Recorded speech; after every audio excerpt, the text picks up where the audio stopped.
CoCo Crew Podcast is hosted by Cyber Ears. If you are serious about your podcast hosting needs, you should check out Cyber Ears. Whether you are a podcaster, a radio host, a musician, a narrator, an audiobook author, or simply a school, church, corporation, or anyone else with an audio recording that needs to be hosted or distributed, you should check out cyberears.com. Unlimited bandwidth, fast, reliable, and rugged servers with no hidden fees. Cyber Ears, your audio, your terms. It's a blast from the past. Please listen carefully. CoCo.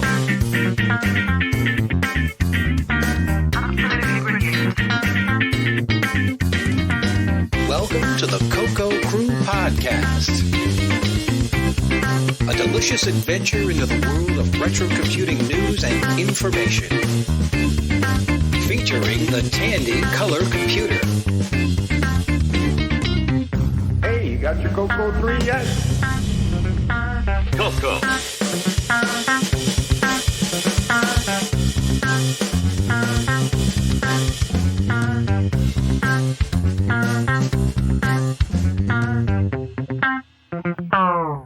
All right. Welcome, CoCo Cruisers. You are listening to episode 59 of the CoCo Crew Podcast. And of course, since we started at 0, this is our 60th episode. This is the end of our first 5 years as a podcast.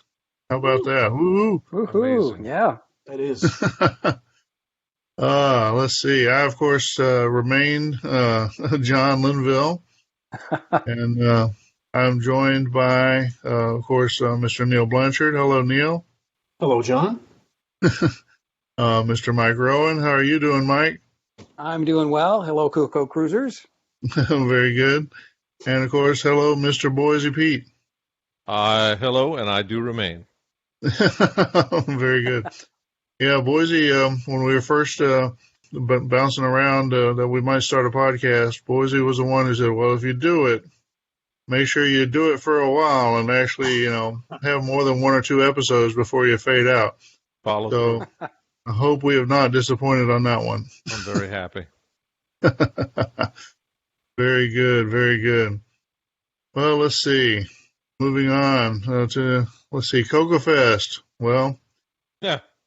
CoCo Fest should be 12 months away, give or take, except that, of course, CoCo Fest, despite whatever you might have heard, CoCo Fest did not happen, has not happened, because not CoCo happen. Fest is a live and in-person event. So there's still talk that there will be a CoCo Fest of some sort, if possible. That's mostly talk. I'm not sure what's actually happening in that regard or what will be possible.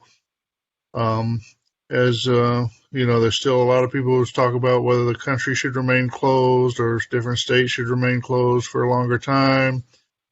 Even if they do, even if things open up, it might still be a lot of scheduling difficulties, and there's a lot to compete with that might actually want to have events that have been delayed or whatever. So we don't know if CoCo Fest is going to actually happen live and in person by Glenside this year. I'd still like to see something happen. I'll try to make it if I can. That remains, it remains to be seen. But what does not, only somewhat, subject to circumstance, but only somewhat in doubt. Tandy Assembly is approximately 6 months away. And when I was joking, I guess we can call that CoCo Fest now, since at least the CoCo portion of it.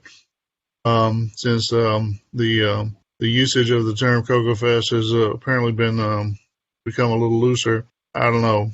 Definitely planning to be in Springfield, Ohio, on the Halloween weekend.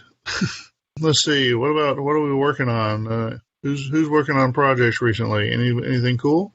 Since the last time we talked, I did get into some messing around with musical stuff on the Game Master cartridge, and I released to the community a downloadable version of Farfall with a different set of music, mostly folk music and or American standards or whatever.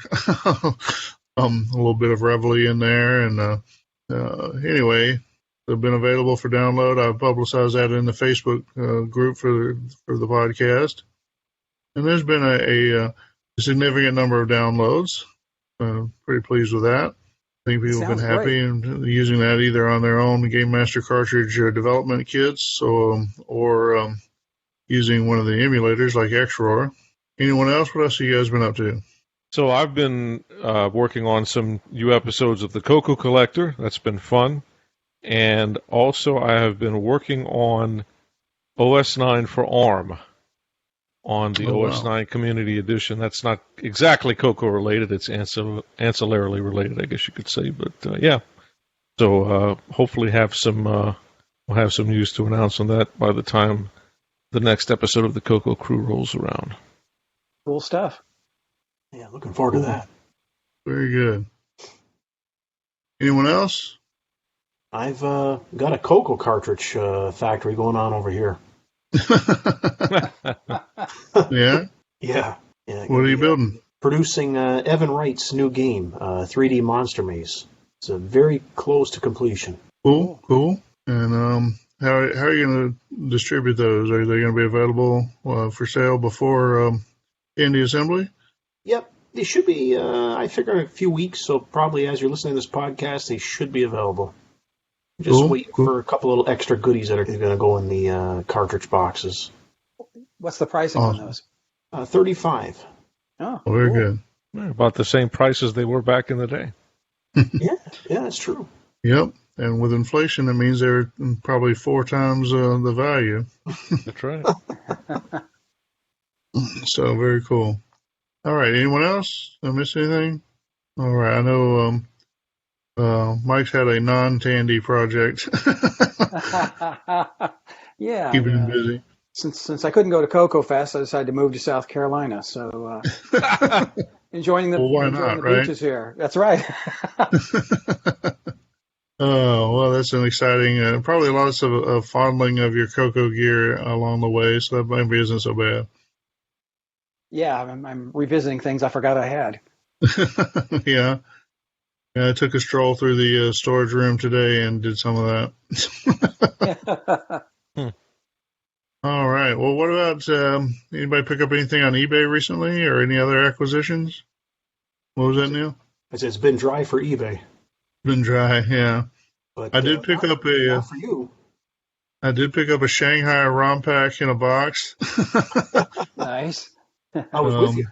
Yeah, we did a little walkthrough of CoCo auctions on eBay on what would have been CoCo Fest Sunday, which was kind of fun. I think a lot of people like that. We may have to do that again. That was cool. Yeah. I've received some positive feedback on that, so that's good. Yep. So let's see. I did also on eBay. I did pick up a nice boxed copy of Zort 2 for the color computer. So those Infocom games boxed for the CoCo are pretty hard to find. Yeah, they are. That's cool. So that's kind of cool. Came in pretty nice. All right. Well, very exciting. So hopefully that's got us off to a good start. So why don't we take a little break, and we'll be back with some announcements. Does your CoCo 3 run hot? Are you using an older Model 512K RAM upgrade?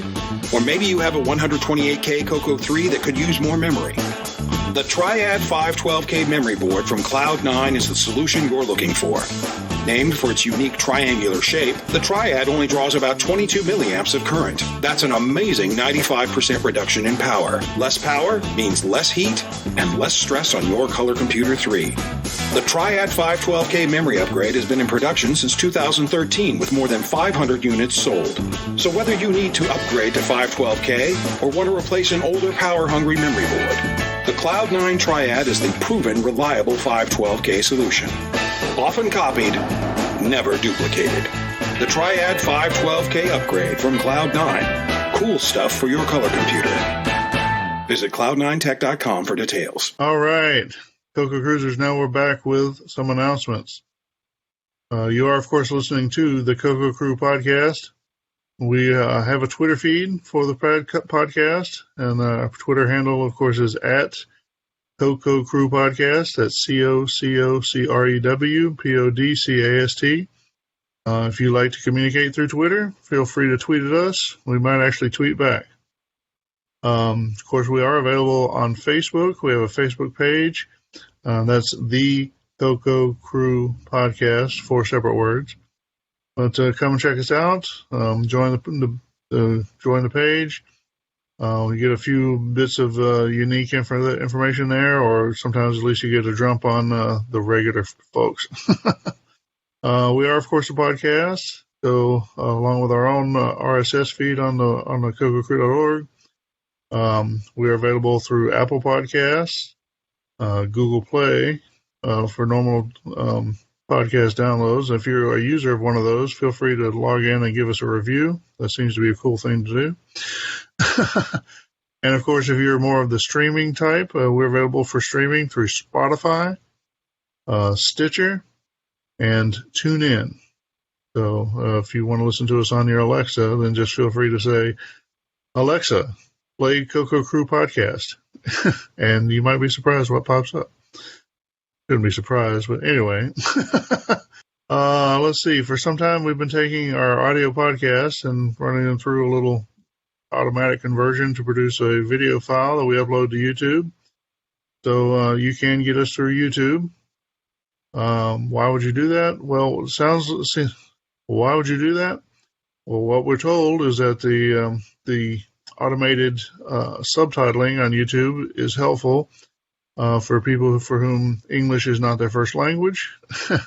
So especially if you have any trouble following along with our awkward accents or whatever, Neil, then you may want to check us out on YouTube.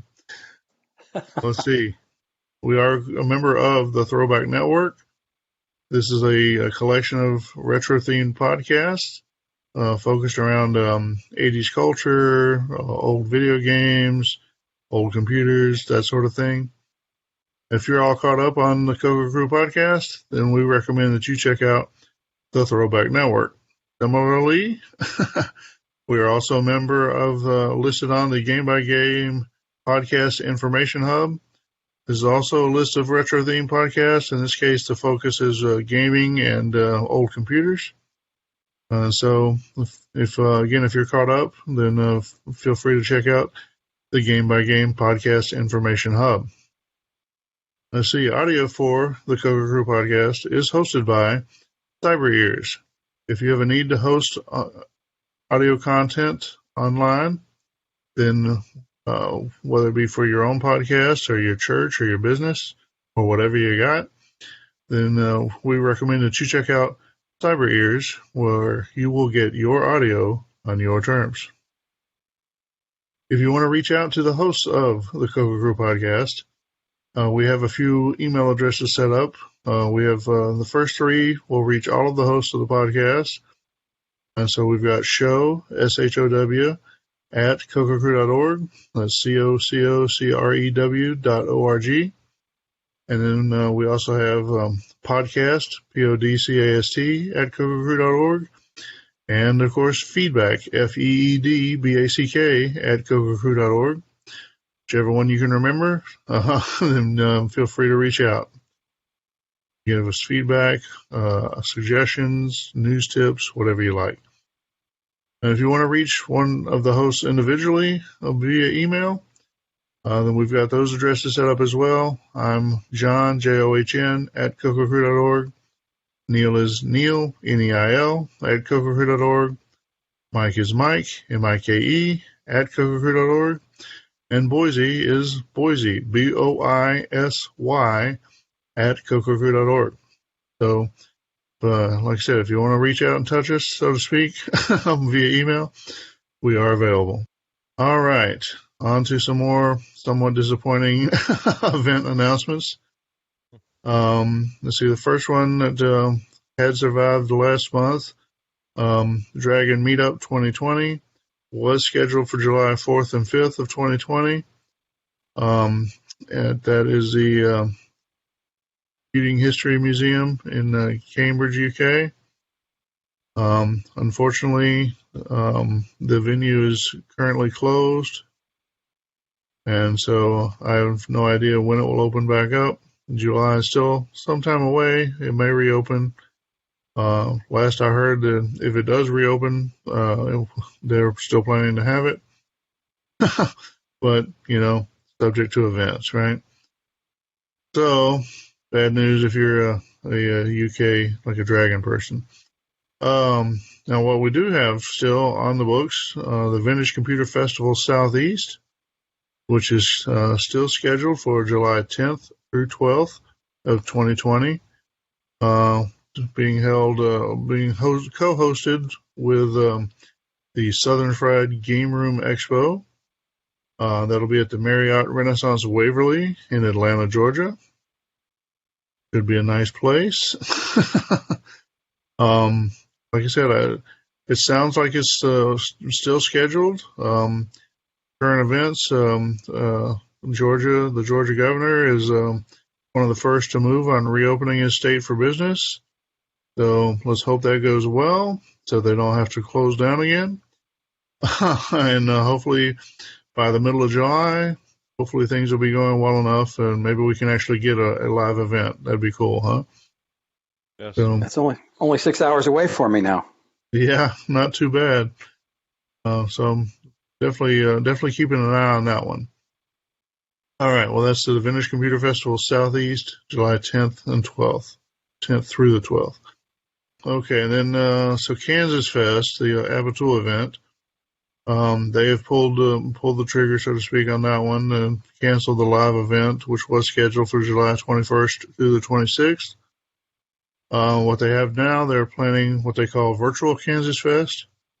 This, of course, will be an online event scheduled for July 24th through the 25th of 2020. And, everybody's getting used to using Zoom and Microsoft Teams and Blue Jeans and all those sorts of technologies. So maybe they'll pull it off. We'll see. I'm sure it will not match up. If I'm disappointed in missing a weekend of CoCo Fest, then those guys have got to be disappointed in missing a week of Kansas Fest. But yeah, probably better than having nothing, right?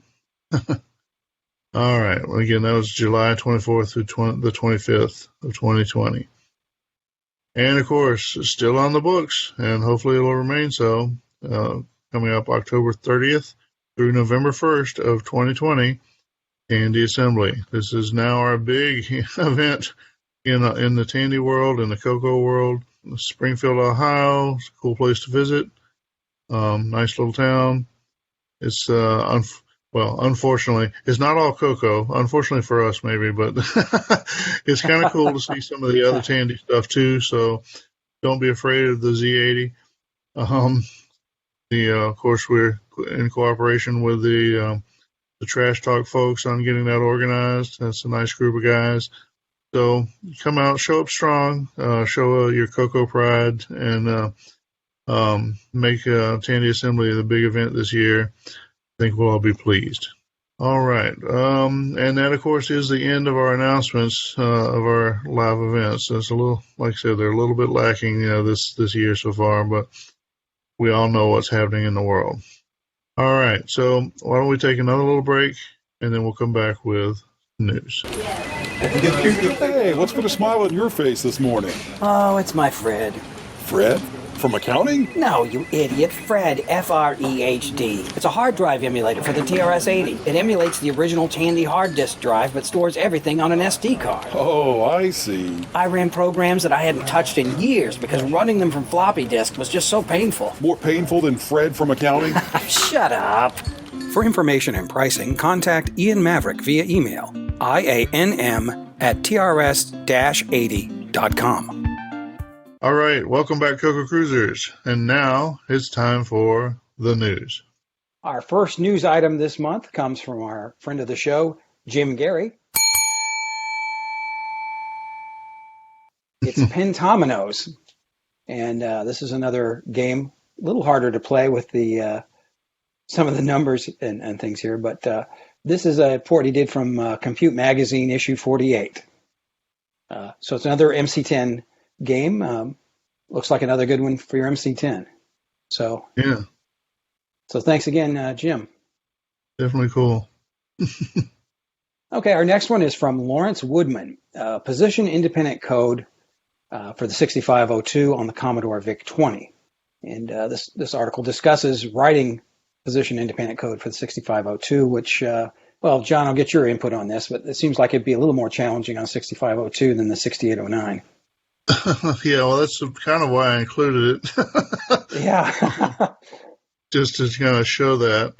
But there's some interesting stuff there, and it also it kind of goes along with the stuff I did in the past, talking about coding for the MC10, where you have to, a lot of things that you on the 6809 you would just use a specific addressing mode. Coding for the 6803, which is akin to the 6800, you have to kind of compute the addresses yourself. And the 6502 is all of that in spades. And so, like I say, you can do some stuff that's position independent. You can play tricks and get the value of the program counter and compute things based on that or whatever. There's some other neat tricks in there that kind of apply, or if nothing else, they're worth knowing just in case they come up as it could be useful at some point in basically in any assembly language. But anyway, kind of cool, and if you have a programming or assembly programming mindset, it's probably something there you'll enjoy. All right, this next article is pretty close to my heart. It's from Benji Edwards. Even 25 years later, the iOmega zip is unforgettable. Yeah. And so it's hard to believe it's that old already, but the zip drive, everybody's probably familiar with those. I know when I got my first Mac back in 96, that's one of the first purchases I made was a zip drive to do backups, and I still use them with the Super IDE and OS 9. So they're still around, and you can still get the media for it. It was way ahead of its time as far as the amount of storage you could put on a zip drive versus, this is, I think what really ended up killing it was the, cheap disposable CDR. So sure.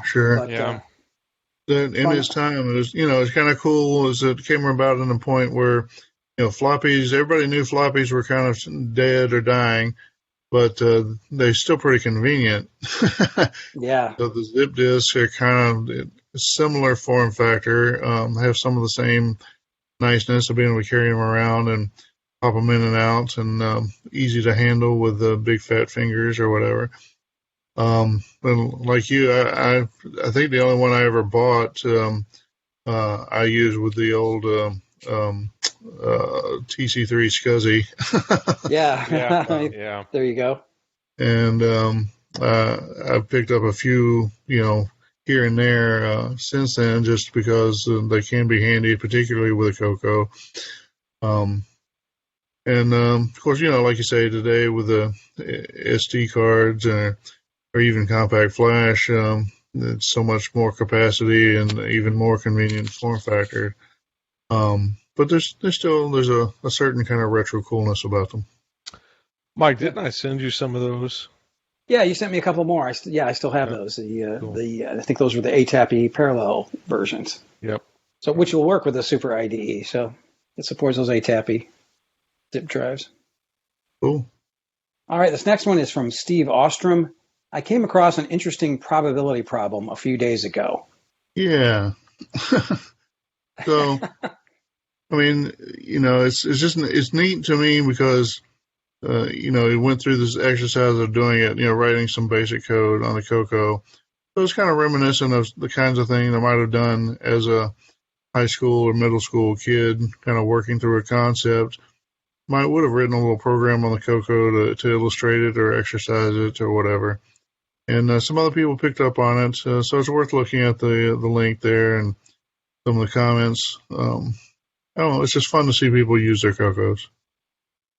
All right, we've got another one from friend of the show, Jim Gary. Ding. Have created CoCo and Dragon versions of the following text adventures. He's got Dogstar, The Time Machine, which he translated from Dutch. Night of the Vampire Bunnies by Jason Dyer. And The Mystery of Flagstone Manor, one of the first Australian text adventures. And as a bonus, he says he put Mindbusters from Compute Magazine, April 85. So another flood of good games for your MC10 from Jim Gary. Thanks, Jim.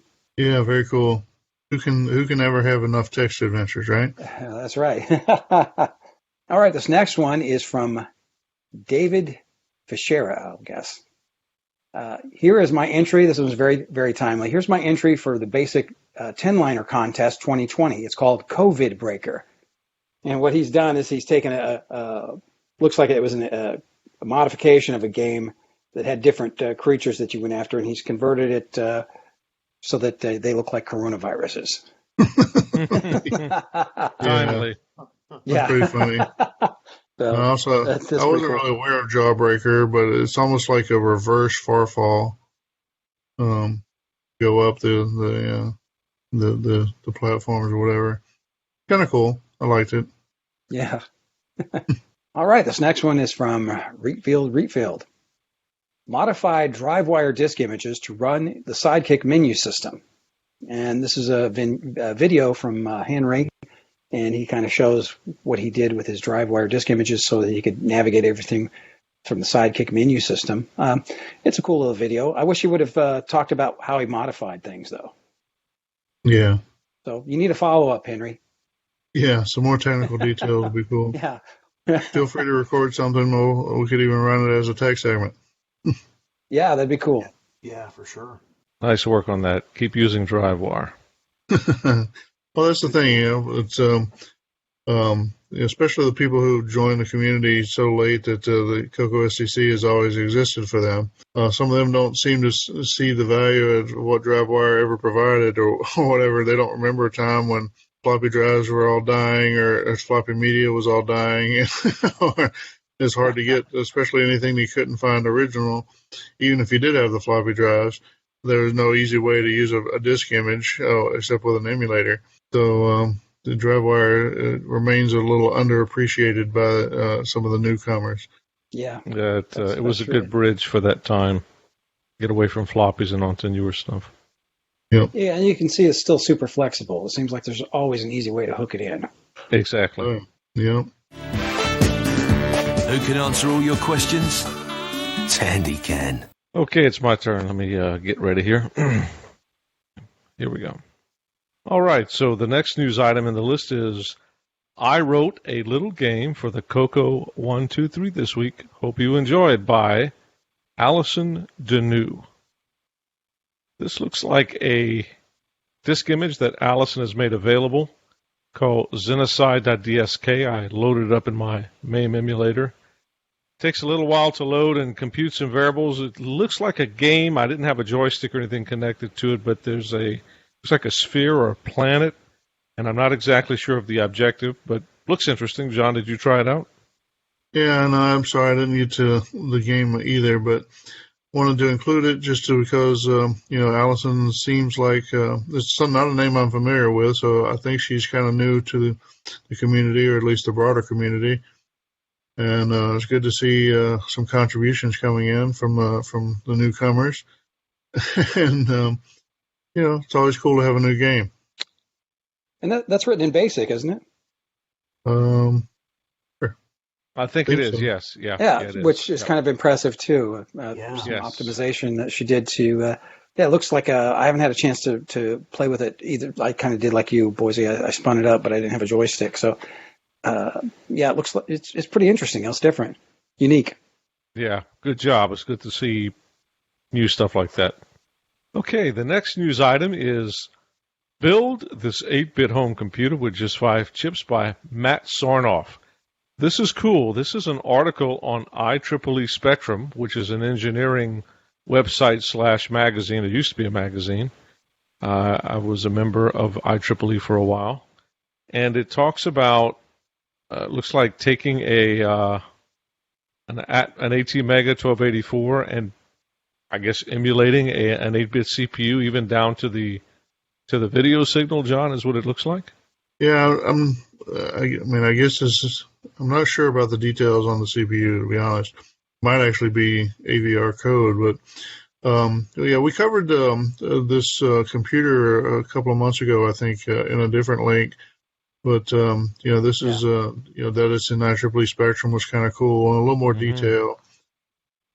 This Matt Sarnoff has a collection of videos on YouTube where he did a homebrew 6809 computer many years ago. Yeah. And some cool stuff there. And then this one has a lot of detail on the NTSC signal generation. So that was pretty cool. It's a cool project. The abbreviated keyboard is kind of neat. It's kind of compact or whatever. I don't know. It's just kind of a cool project. I certainly remember Matt's name. It rings a bell. Yep. Done some cool stuff. All right. The next news item is Tandy Color Computer 3 R&D or Random Function by John Mark Mobley. This was a post to the Tandy Color Computer mailing list. The CoCo list looks like a basic program that he wrote to, I guess, see what the range of the random function in BASIC was. Is this somehow inspired by Steve Alstrom's post, do you think, Sean? I'm not sure if it's the exact inspiration, but the inclusion is kind of the same theory. That it's cool to see somebody, writing some code just to test out stuff on a CoCo. And it spawned a pretty long thread with a lot of participation. Yeah, there's a lot of discussion on random number generation. Yep, pseudo-random. Yeah, exactly. Yes. Good stuff. Awesome. All right, the next news item is The Devil's Whist by our friend of the show, Jim Gary. This is a YouTube video. It looks like I just briefly looked over, John. It looks like a card game of sorts, maybe. I see the word shuffling and... Yeah, it's a card it looks game. like a card game, and I don't know if this is a common card game or not, but it looks like a good game from Jim. Yeah, especially if you like card games, solo-style card games or whatever. I don't know anything about the origin of the game itself, but it looks like a good implementation, so a good way to pass some time. Good job, Jim. The next news item is Infocom Tribute Jam by Blind Hunter at itch.io. This is I'm just going over it. It looks like this is some type of a contest of some sort that he wants people to write an Infocom adventure written in Zark implementation language or Inform 6. Is that right, John? Yeah. Cool. It's like I say, it's a coding contest for interactive fiction, basically. Nice. Pretty cool. It's nice to see. And it's got some time on it. I'm looking at 2 months and 3 weeks or so left to go at this point, which is probably enough if you have an idea for a game, cool. Especially if you already know either Inform or Zill. But if you don't, you probably better get cracking. Get a little bit of a learning curve. Yeah. All right, the next news item is this just in. There's a desperate need for hundreds of COBOL programmers in the state of New Jersey by Kenneth Udu from CNBC.com. This is an interesting story. I had heard about this earlier in the week that apparently some of these states with unemployment systems to handle unemployment claims are still running of all things COBOL, and they are needing people to come in and help, I guess, update the systems or deal with some programming oddities. Very interesting. Yeah, well, I mean, like I said, COBOL lives on. A lot of people say it's a dead language, but it's still running a lot of systems around the world. Yeah. And, it's, like I said, it's because it seems like a dead system or something that a lot of older folks, shall we say, may have grown up learning to program in or whatever. It's kind of retro-related. I know by the time I was going through college, nobody learned COBOL. I'm not even sure if I could have learned COBOL. No, it was a gone language by the time I went through college as well. You guys are too young.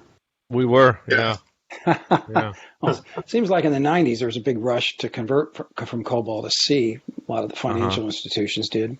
I did have a professor that, a computer science professor who liked Fortran and showed a little bit of that in class, but that was the only what I would call older language I was exposed to until much later, whenever I took a programming languages course and we had to use something called Algol 68. Huh. Oh, yeah. Which is a precursor to Pascal. But anyway, yeah, COBOL is it's very interesting that this is still relevant. Mike, you were going to say something? Oh, just that I played with COBOL compiler on CPM.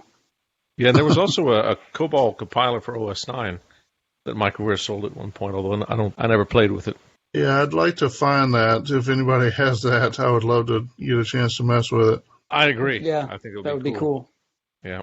Okay, the next news item is related to the one I just read. This one is titled, IBM will offer free COBOL training to address overload on employment systems by Tom Maxwell at Input. So, wow, what a gracious thing to do, right?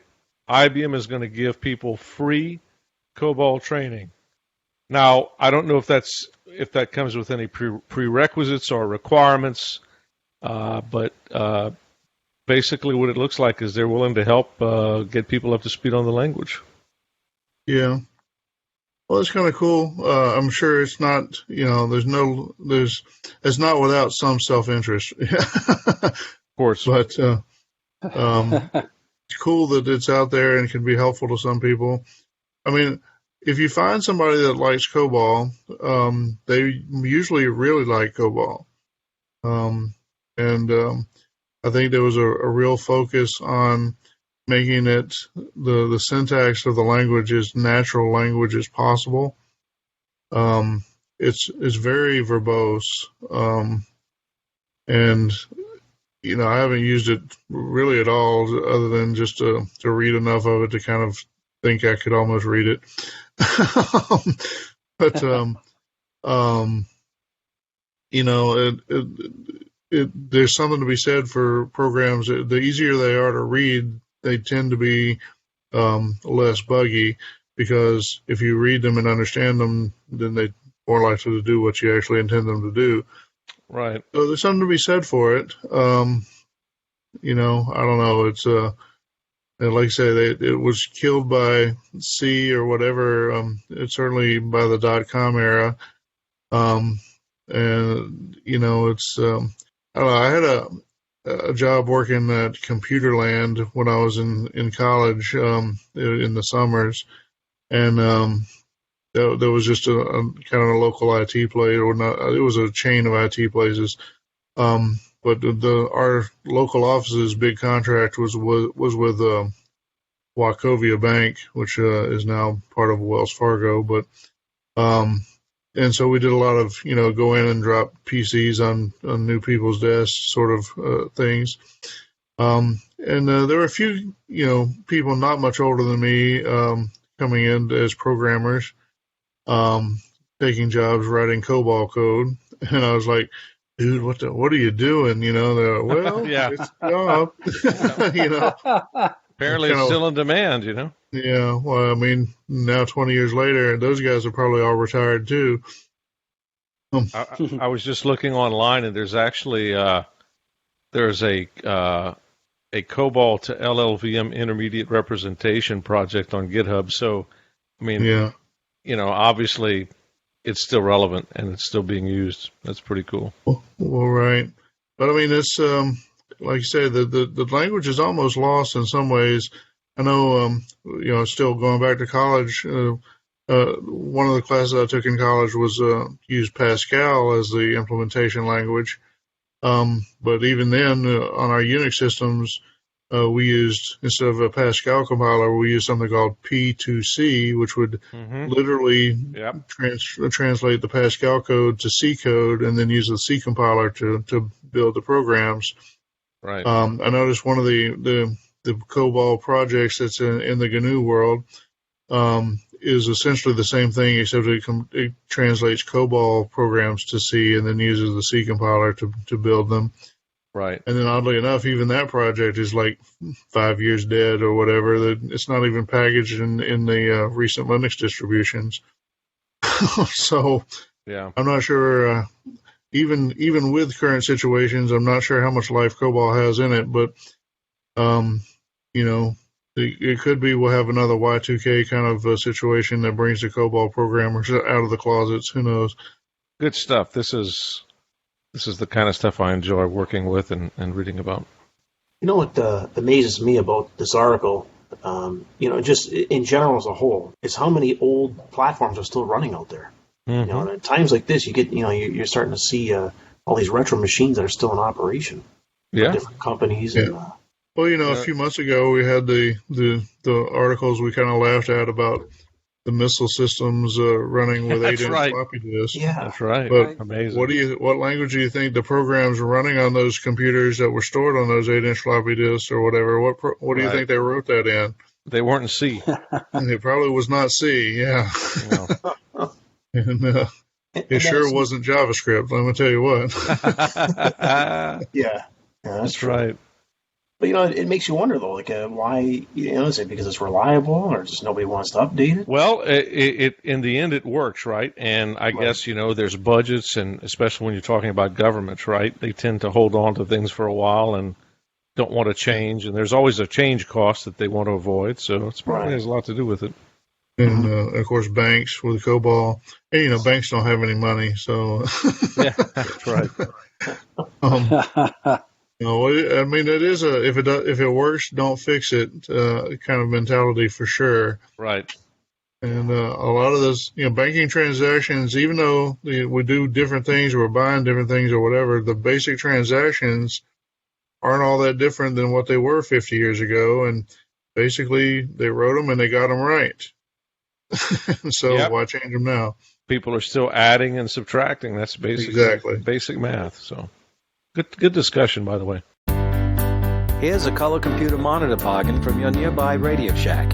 Save $50 on our exclusive Tandy CM8 RGB analog color monitor. Only $249.95 during this sale. It's designed specifically for the Color Computer 3. It's a perfect complement to the superb graphics capabilities of the Color Computer 3 and produces sharp, crisp text and dazzling graphs and illustrations. The sale price Tandy CM8 color monitor. Only at Radio Shack, a Tandy company. All right, I think I'm up next. Yep. My set of news articles here. This is a great one to start off for me. It's from Jordan Mechner. It's The Making of Prince of Persia, Journals 1985 to 1993, Illustrated Edition. What this is, it's a pre-order for a book you can get on, John's got an Amazon link here. But this is pretty cool because Prince of Persia was one of my favorite games back in the day. It's nice smooth animation on it. It had a lot of technical advancements at the time. It's really cool to see this. I think I'm actually going to pick this one up. I did get excited when I saw the price. Then I realized it's in U.S. currency. Well, the fact that it's pictorial is what's exciting about it, I think. Yeah, that's funny. I'm looking at it now, and it looks like the hardback is actually 7 cents cheaper than the paperback. I see that. Yeah. So Jordan Mechner had he had uncovered these journals several years ago, and he had made them available as an ebook on Kindle or whatever.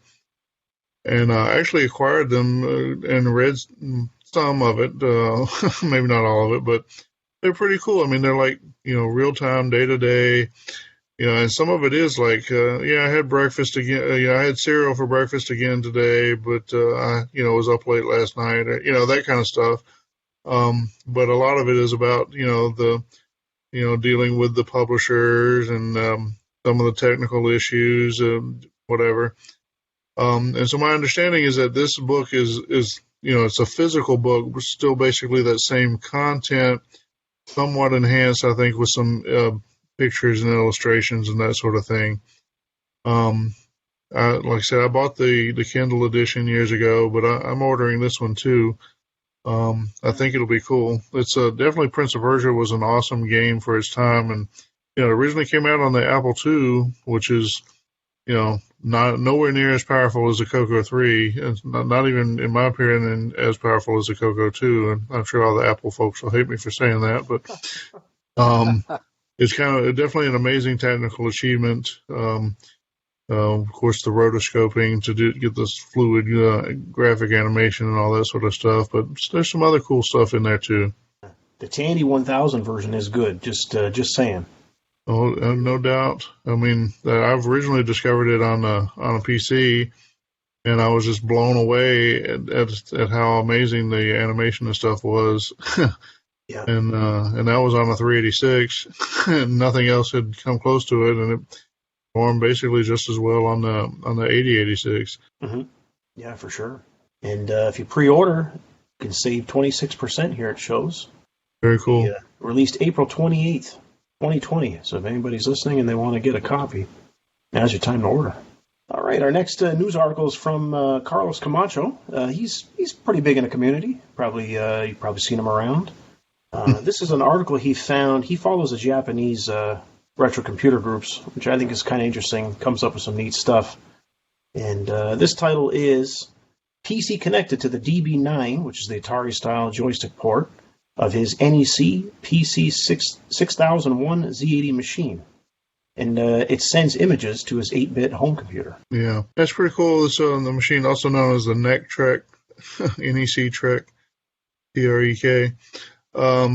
It's a Z80 based machine, but it has the 6847 video display generator. Right. So it's kind of related to the CoCo. So there's definitely some similarities in the appearance of the graphics.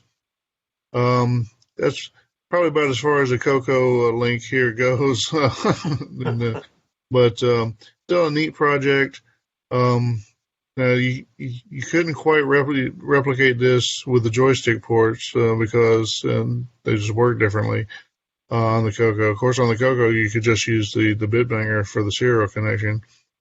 But it's a kind of fun thing to do sometimes, especially if you're if you take an interest in converting graphics from modern sources over to what you can do on the CoCo, or in this case on the NEC Track. It's kind of cool just to do them and run the conversions and then actually display them on the vintage hardware. And like I said, that's essentially what they're doing here is transferring the image data over, basically filling the graphics buffer from the PC. Pretty cool. Yeah, it is. It's nice to see these kind of projects. All right. Speaking of projects, our next article is from friend of the show, Jim Gary. It's a Retro Challenge, April 2020. He's working on this project, the game Mazies and Crazies. This is a Type-In Mania programming basic on the TRS-80 MC10. Yeah, cool. It's like you say, it's Jim being Jim, right? Yeah. Doing some Type-In stuff and conversions from other systems and whatever. He's doing the blogging here. He's participating in the Retro Challenge. I kind of turned over the Retro Challenge to someone else maybe a year ago, and then that person kind of had their own distractions, and so someone else is picking it up now. And anyway, so Jim's participating there, and it's cool to see it go. His participation, cool to see Retro Challenge continue either way. It is.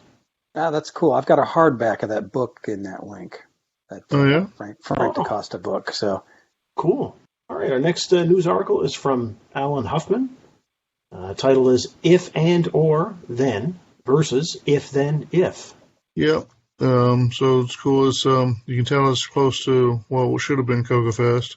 Because Alan's back doing some blogging and doing some of his investigations of basic optimization or whatever. Right. And so he's experimenting with some control structures and some variations on them and see what performs better. Some of it might be intuitive and make sense. Some of it might not be quite as intuitive, but he's actually running the tests and showing how they actually perform. It's pretty cool. Yeah, it's good to see him active again. All right. Our next news article is from Graham Toll on Vectrex Fans Unite. It's a Facebook page or Facebook group. Asteroids.asm ASM is a pretty good conversion for the 6809. This looks like another Asteroids clone. Vectrex. Yeah. So Graham, I guess, is trying to goad somebody into doing a Vectrex version, but the original there, this is actually, we mentioned the Matt Sarnoff. He did his homebrew 6809 years ago, and he published this game to run on that hardware. And so now here's Graham is referencing that game as something that could be, if you convert the video to work with the vectors on the Vectrex, it could be a Vectrex game. But the same would go for if you convert the video to target the VDG or the Gimme. Right. It could be a CoCo game. So if you're kind of new to 6809 assembly, maybe not 100% comfortable starting completely from scratch, but if you're ready to experiment with some conversions of the video or whatever, somebody's already worked out most of the logic for this game for an Asteroids clone. My guess is it wouldn't be too difficult. I haven't tried doing it, so my guess may not be worth anything, but my guess is that you could convert this over to the CoCo and have a kind of a cool Asteroids game. So there's your challenge. Who will accept? Yeah, it probably looked pretty cool, too. Yep. All right. Next news article is from Joe O'Connor. It's posted in the National Post. Heroes of the Pandemic. Former CEO of Radio Shack, now an ER doctor on front lines of COVID-19 fight. Yeah. That's pretty cool to see that. That's pretty cool. It's hard for me to imagine being the CEO, risen that high. If you're a CEO of Radio Shack, that's pretty good, Yeah. Pretty reasonable to be in business at that level. And then to just kind of stop and go back to medical school of all things, that's pretty impressive. You don't see that often. Yeah, so it's neat to hear about this guy doing this. Yeah. Looks like a Canadian. It's a good cause. So Neil can take pride in his countrymen. Pretty neat. Very cool. Yeah, for sure. All right. Last news article for me is from Mike, and I cannot pronounce his last name. Yeah. I'm not sure. And it's kind of sad, actually. It's John Horton Conway, creator of Conway's Game of Life, has died. Yeah. So a lot of us, if we've ever done any programming at some point or another, have seen this Conway's Game of Life challenge, where you write these little collections of supposedly organisms that you apply a set of rules to them, and it's I guess these are cellular automata is the computer science term for them. And basically you apply these rules to them to whether or not each cell continues to live or dies, or if a new cell comes to life because of its proximity to other living cells. And people can do pretty neat things with them. You can form them in certain ways and then kick them off and they'll move across the screen or form certain structures or whatever. It's kind of neat. Anyway, but that's the basic story. Of course, this well-known, influential computer science person from the past has now escaped the surly bonds of Earth. Yeah. Is this you? Oh my God, I've got 40 pages to print! Tired of waiting on a slow serial attached printer? End the waiting with Blue Streak Ultima, the ultimate serial to parallel adapter. Wow, I'll have this report ready in time for the meeting. Just connect Blue Streak Ultima to your CoCo's built-in serial port and connect the other end to any printer with a 36-pin Centronics-compatible parallel printer port. Blue Streak Ultima works with any version CoCo. 7 switchable baud rates, 300 to 19.2. Select the desired baud rate with the easy-to-use selector knob. No jumpers, no hassle, just faster printing. Try it on your system for 30 days, risk-free. If you're not totally satisfied with the performance of Blue Streak Ultima, return it for a full refund. Blue Streak Ultima comes with a 1-year warranty and costs just $39.95. Blue Streak Ultima, the ultimate serial-to-parallel converter. All right. Well, I guess that moves on to me. Mine's I've got kind of 2 subsections here.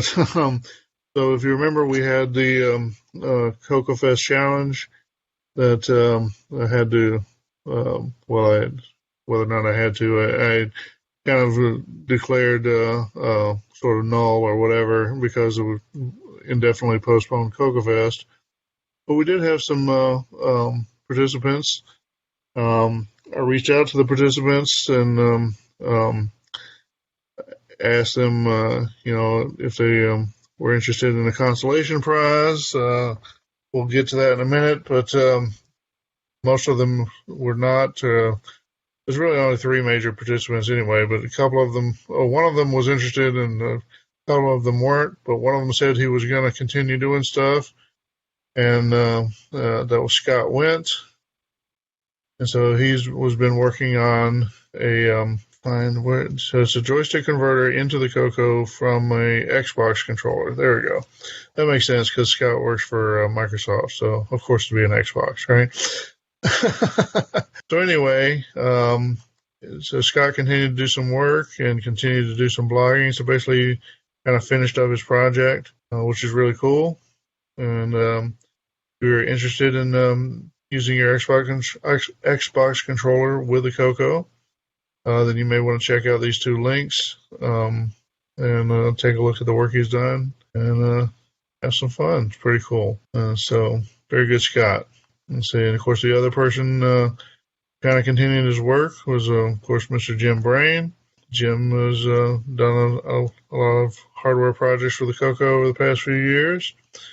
And his CoCo Fest challenge basically involved trying to figure out how to do DMA through the cartridge port, which is not too difficult or too weird for the CoCo 1 and 2, but because of a design aspect of the CoCo 3, there's a buffering chip that basically is always configured to write out to the cartridge port, not to take data in from it. And so he explored some theories on how to possibly trick that into happening or whatever, and he had some success. And so there's some of it's maybe a little thick on the electrical engineering, but it's kind of cool that he figured out how to make that work and talks about it. And I don't know how practical the solution really is, but I think what we really are missing is the real need for the DMA. And if we had something that said, well, we really need DMA in from the cartridge port to make this work, then his solutions then will start to look more practical. So anyway, he's got some pretty thoroughly documented blog entries related to the doing DMA on the CoCo. And if that interests you at all, then I recommend you check them out. All right, and then another link here from Jim Brain. One of the when I asked them the participants if they were interested in a consolation prize, told them to send me their address and indicate whether their preference was chocolate, cookies, or beef. And Jim picked beef, and so I picked out an arrangement of frozen meats from the Kansas City Steak Company, and sent them along to him. And he took some pictures, including, of course, they pack it in dry ice. And so he did some fun experimenting with dry ice. So hopefully he and his daughters enjoyed that. Daughter, yeah, I guess you have more than one daughter. Anyway, hopefully he and his daughter enjoyed the experimenting of the spooky fog or whatever. Looks like they had some fun. So that's cool. All right. So that's the first subsection. And then the second subsection here is basically John's been in the house a lot for the past few weeks, and John's starting to get a little bored or stir crazy. So here's one from me. Thoughts? Does this look fun? Somehow I came across the game Canyon Bomber, and I went and found the SG Edit program that Simon Jonathan had put together. Anyway, that I took and sketched up a little, call it a prototype. A mock-up. A mock-up. There you go. A mock-up of what a CoCo version might look like, done with semi-graphics characters. Well, some people seem to think it looked all right. I think it would be a fun game. I haven't actually gone anywhere with it, but at least the tool is out there, and that's kind of what I was trying to do is promote that the tool is out there. If you want to do some mock-ups, you can at least see what the graphics would look like. So very cool. Yeah, it looks cool. Yeah. It look great on a color computer. Yeah. That might be fun. Okay, well then moving on. Let's see. So I've been hearing about people doing happy hour events. In fact, even my group at work has been doing some happy hour events on Fridays.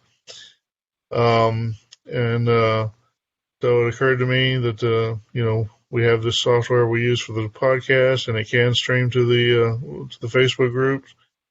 And so I put together a little happy hour event and just said, I just went on and said, here I am, and if you want to join me, here's the link. And waited a little while, and a few people joined up, and we just kind of did a little rag chew for 20 or 30 minutes. And I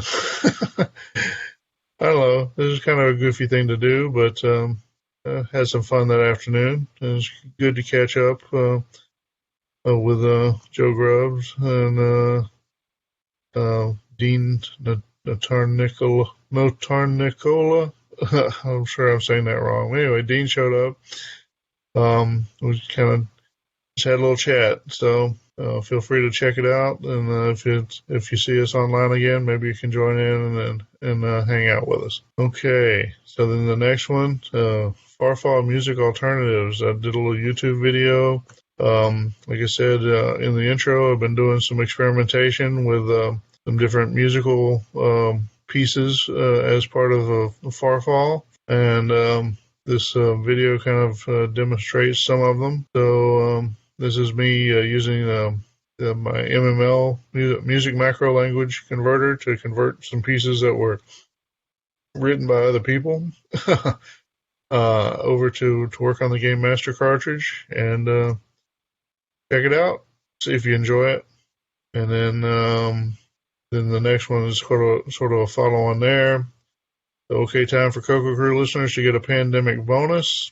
So basically, I've taken the alternative music selections on Farfall and put them together, changed the title to the Farfall Pandemic Edition, and made a ROM image available. and so for some period of time, you'll be able to download from the link there on Facebook, and well, the link actually points out to TextDriver.com site. But you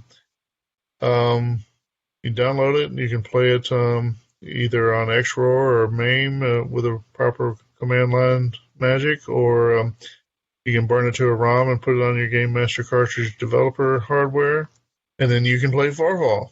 I'm not doing a production cartridge of Pandemic Edition, at least not at this time.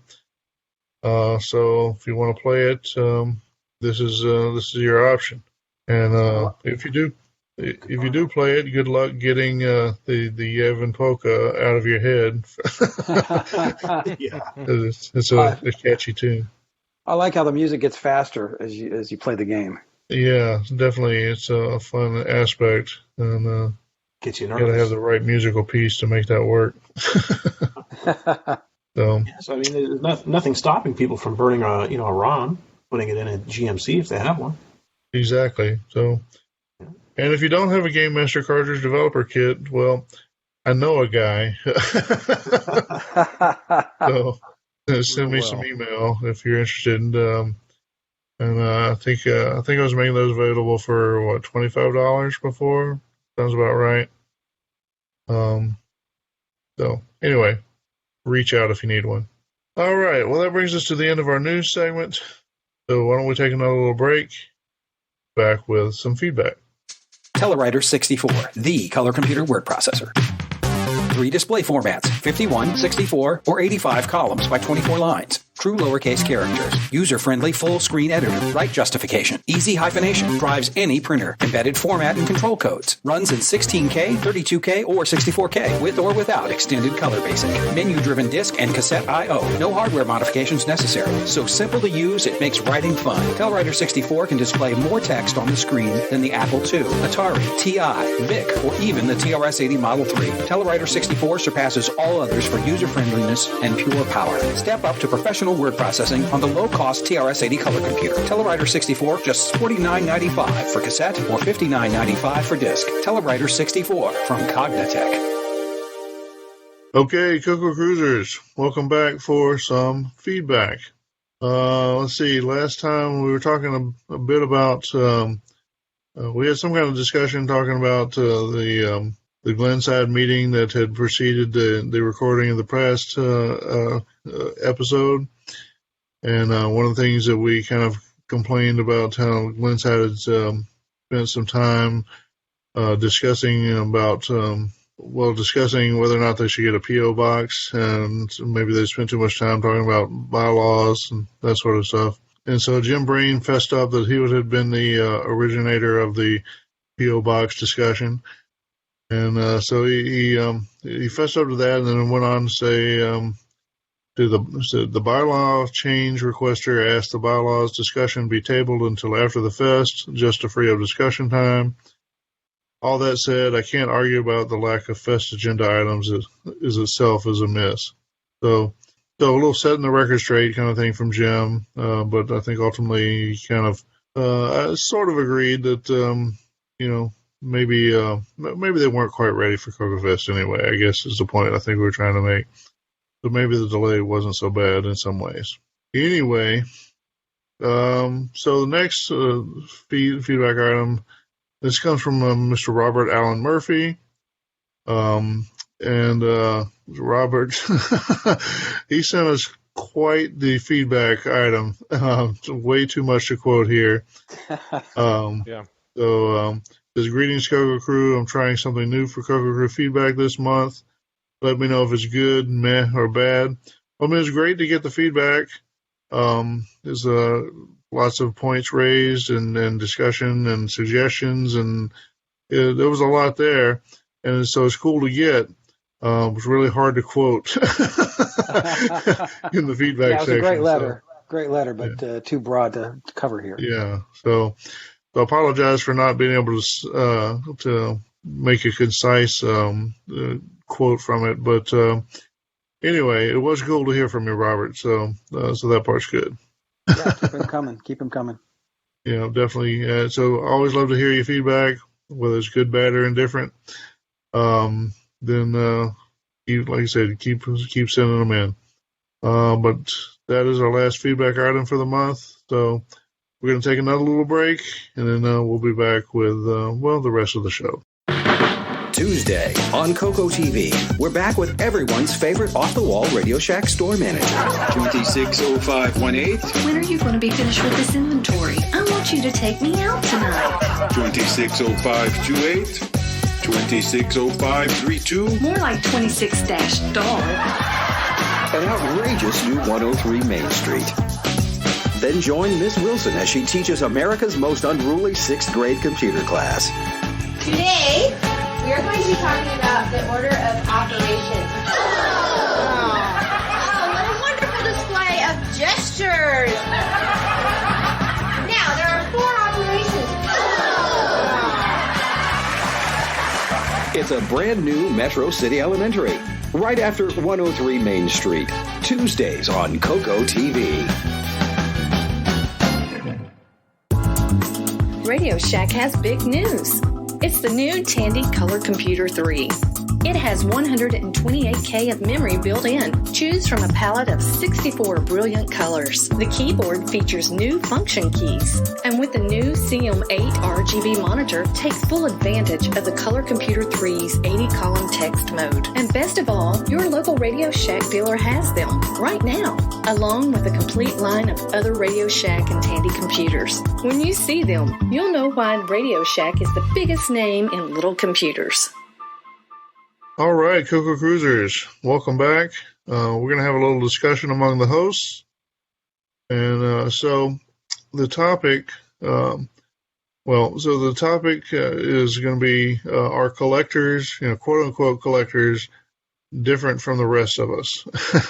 And so what inspired the topic is a couple of times I've seen references to where people will say something to the effect of, I like to use my machine. I don't just collect it, which I guess is sort of like my machines aren't trailer queens. They're actually daily drivers or whatever. I kind of get that. But I've also seen, I saw somebody basically say, I've got a CoCo 3. I'm not going to be bothered to buy a CoCo 1 or 2 because, I'm not a collector. I'm only going to have the one machine. So, I don't know, I guess it's a different mindset. For one, for me, CoCo 1, 2, whatever, they're not that big. And so, and the way I use the machines, half the time, they're not really, I don't set them out on a desk with velvet ropes around them or anything anyway. So if I want to do something with a CoCo, a lot of times I have to go and get the parts and set it up or whatever. So if I go get a CoCo 2 versus getting a CoCo 3, it's about the same amount of effort. It is an incremental amount of storage to have a 2 and a 3, but they'll both fit in the same cardboard box, sometimes together. So it doesn't seem like a big space commitment to me. Now, granted, I have a lot more than that. I don't have all the nice boxes that Boise has, but, I've probably probably could stack mine about as high as his. So does that make me a collector? Well, I also think of them as closer to being daily driver machines in terms of, I don't worry about a lot of retro brighting or if they have a nick or a scratch or if one of the labels peels off or whatever. I don't have a little fit about, oh my God, I've got to replace that or whatever. So I don't know. So I guess I'm throwing it out there. Do we see collectors as somehow different from normal CoCo people? Or normal CoCo people, typically collectors anyway? Is there something different about being a collector versus just being a hobbyist? I guess that's the crux of what I was hoping to talk about. So I'll throw it out to the group. So we've got, of course, Neil's with us. Mike's here. Boys is here. We're all here. So anybody have any thoughts on this one? I'll go first. Oh, obviously there's different levels of collectors. The auto world comparisons come back again, right? Just like you said, you've got trailer queens and people that use them for daily drivers, and they're probably both collectors to some degree, but just different kinds. Or you look at any other collection. People collect Star Wars figures. Some people are happy just to have the rare figures, and other people want them in the package. I don't know that we have a lot of that in the CoCo community where people want brand spanking new things. Some people do, though. They like having some pristine package of something. I guess I consider myself more of a CoCo hoarder. I've got odds and ends and every little bit in the thing. And of course, I use it all, but I take nice care of the nice stuff I have as well. But yeah, it is kind of funny when you hear. I guess it's just everybody's preferences. Well, I've got a CoCo 3. Why would I go backwards to a CoCo 2 if that's what they started out with? But like you said, it's not the CoCo 3. The CoCo 3 is not a perfect superset of the CoCo 2. No, that is true. And so the the Simographics modes, the extended ones, SG24, SG12. Those in particular, there are some capabilities there, and having written a program that takes advantage of one of those is sort of near and dear to my heart. So I guess that's the time that I saw that reference of, well, I've got a CoCo 3 and I'm not a collector, I'm not going to bother with getting a CoCo 2. That seemed really foreign to me. And like you say, there are people. I mean, like, there's one particular community member who seems has taken a fascination. I don't mean that in a pejorative way. Just he's made it clear that he's after all the TDP or the Tandy data products, I guess, all those variants of stuff. So the TDP variants of the various cartridges, and of course the TDP 100, and there's TDP branded joysticks and stuff like that. That he's been making a point of collecting, and even has a website dedicated to it, I believe. So that's collecting in a sort of a separate way, a different way from like I said, having a CoCo 2 and a CoCo 3 and a multi-pack. Those are kind of collecting the pieces of a full system, but having to have every variation of the joysticks, or every variation of the multi-pack, not because you use them, but because, well, they made this one, so I'm going to have it. That's probably a more unhealthy version of collecting. That's the I have to have the complete set of action figures kind of version.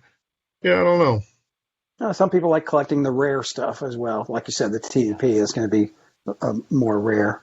Definitely. And I get the rare aspect from it, and so I'm sure I have a couple of TDP branded cartridges here and there, and they're fine to me. But they're not any different. They're just a little different mark on the label. But like you said, there are people who they want every version of the label. There's like 3 or 4 different versions of the label for the Downland cartridge, and people want to have the different versions. And I know there's one version of the Downland cartridge that doesn't work on a CoCo 3 and another version that does. And I can see having those. And so does that make you a collector if you want the version that works, if you want both versions? Or I guess it depends.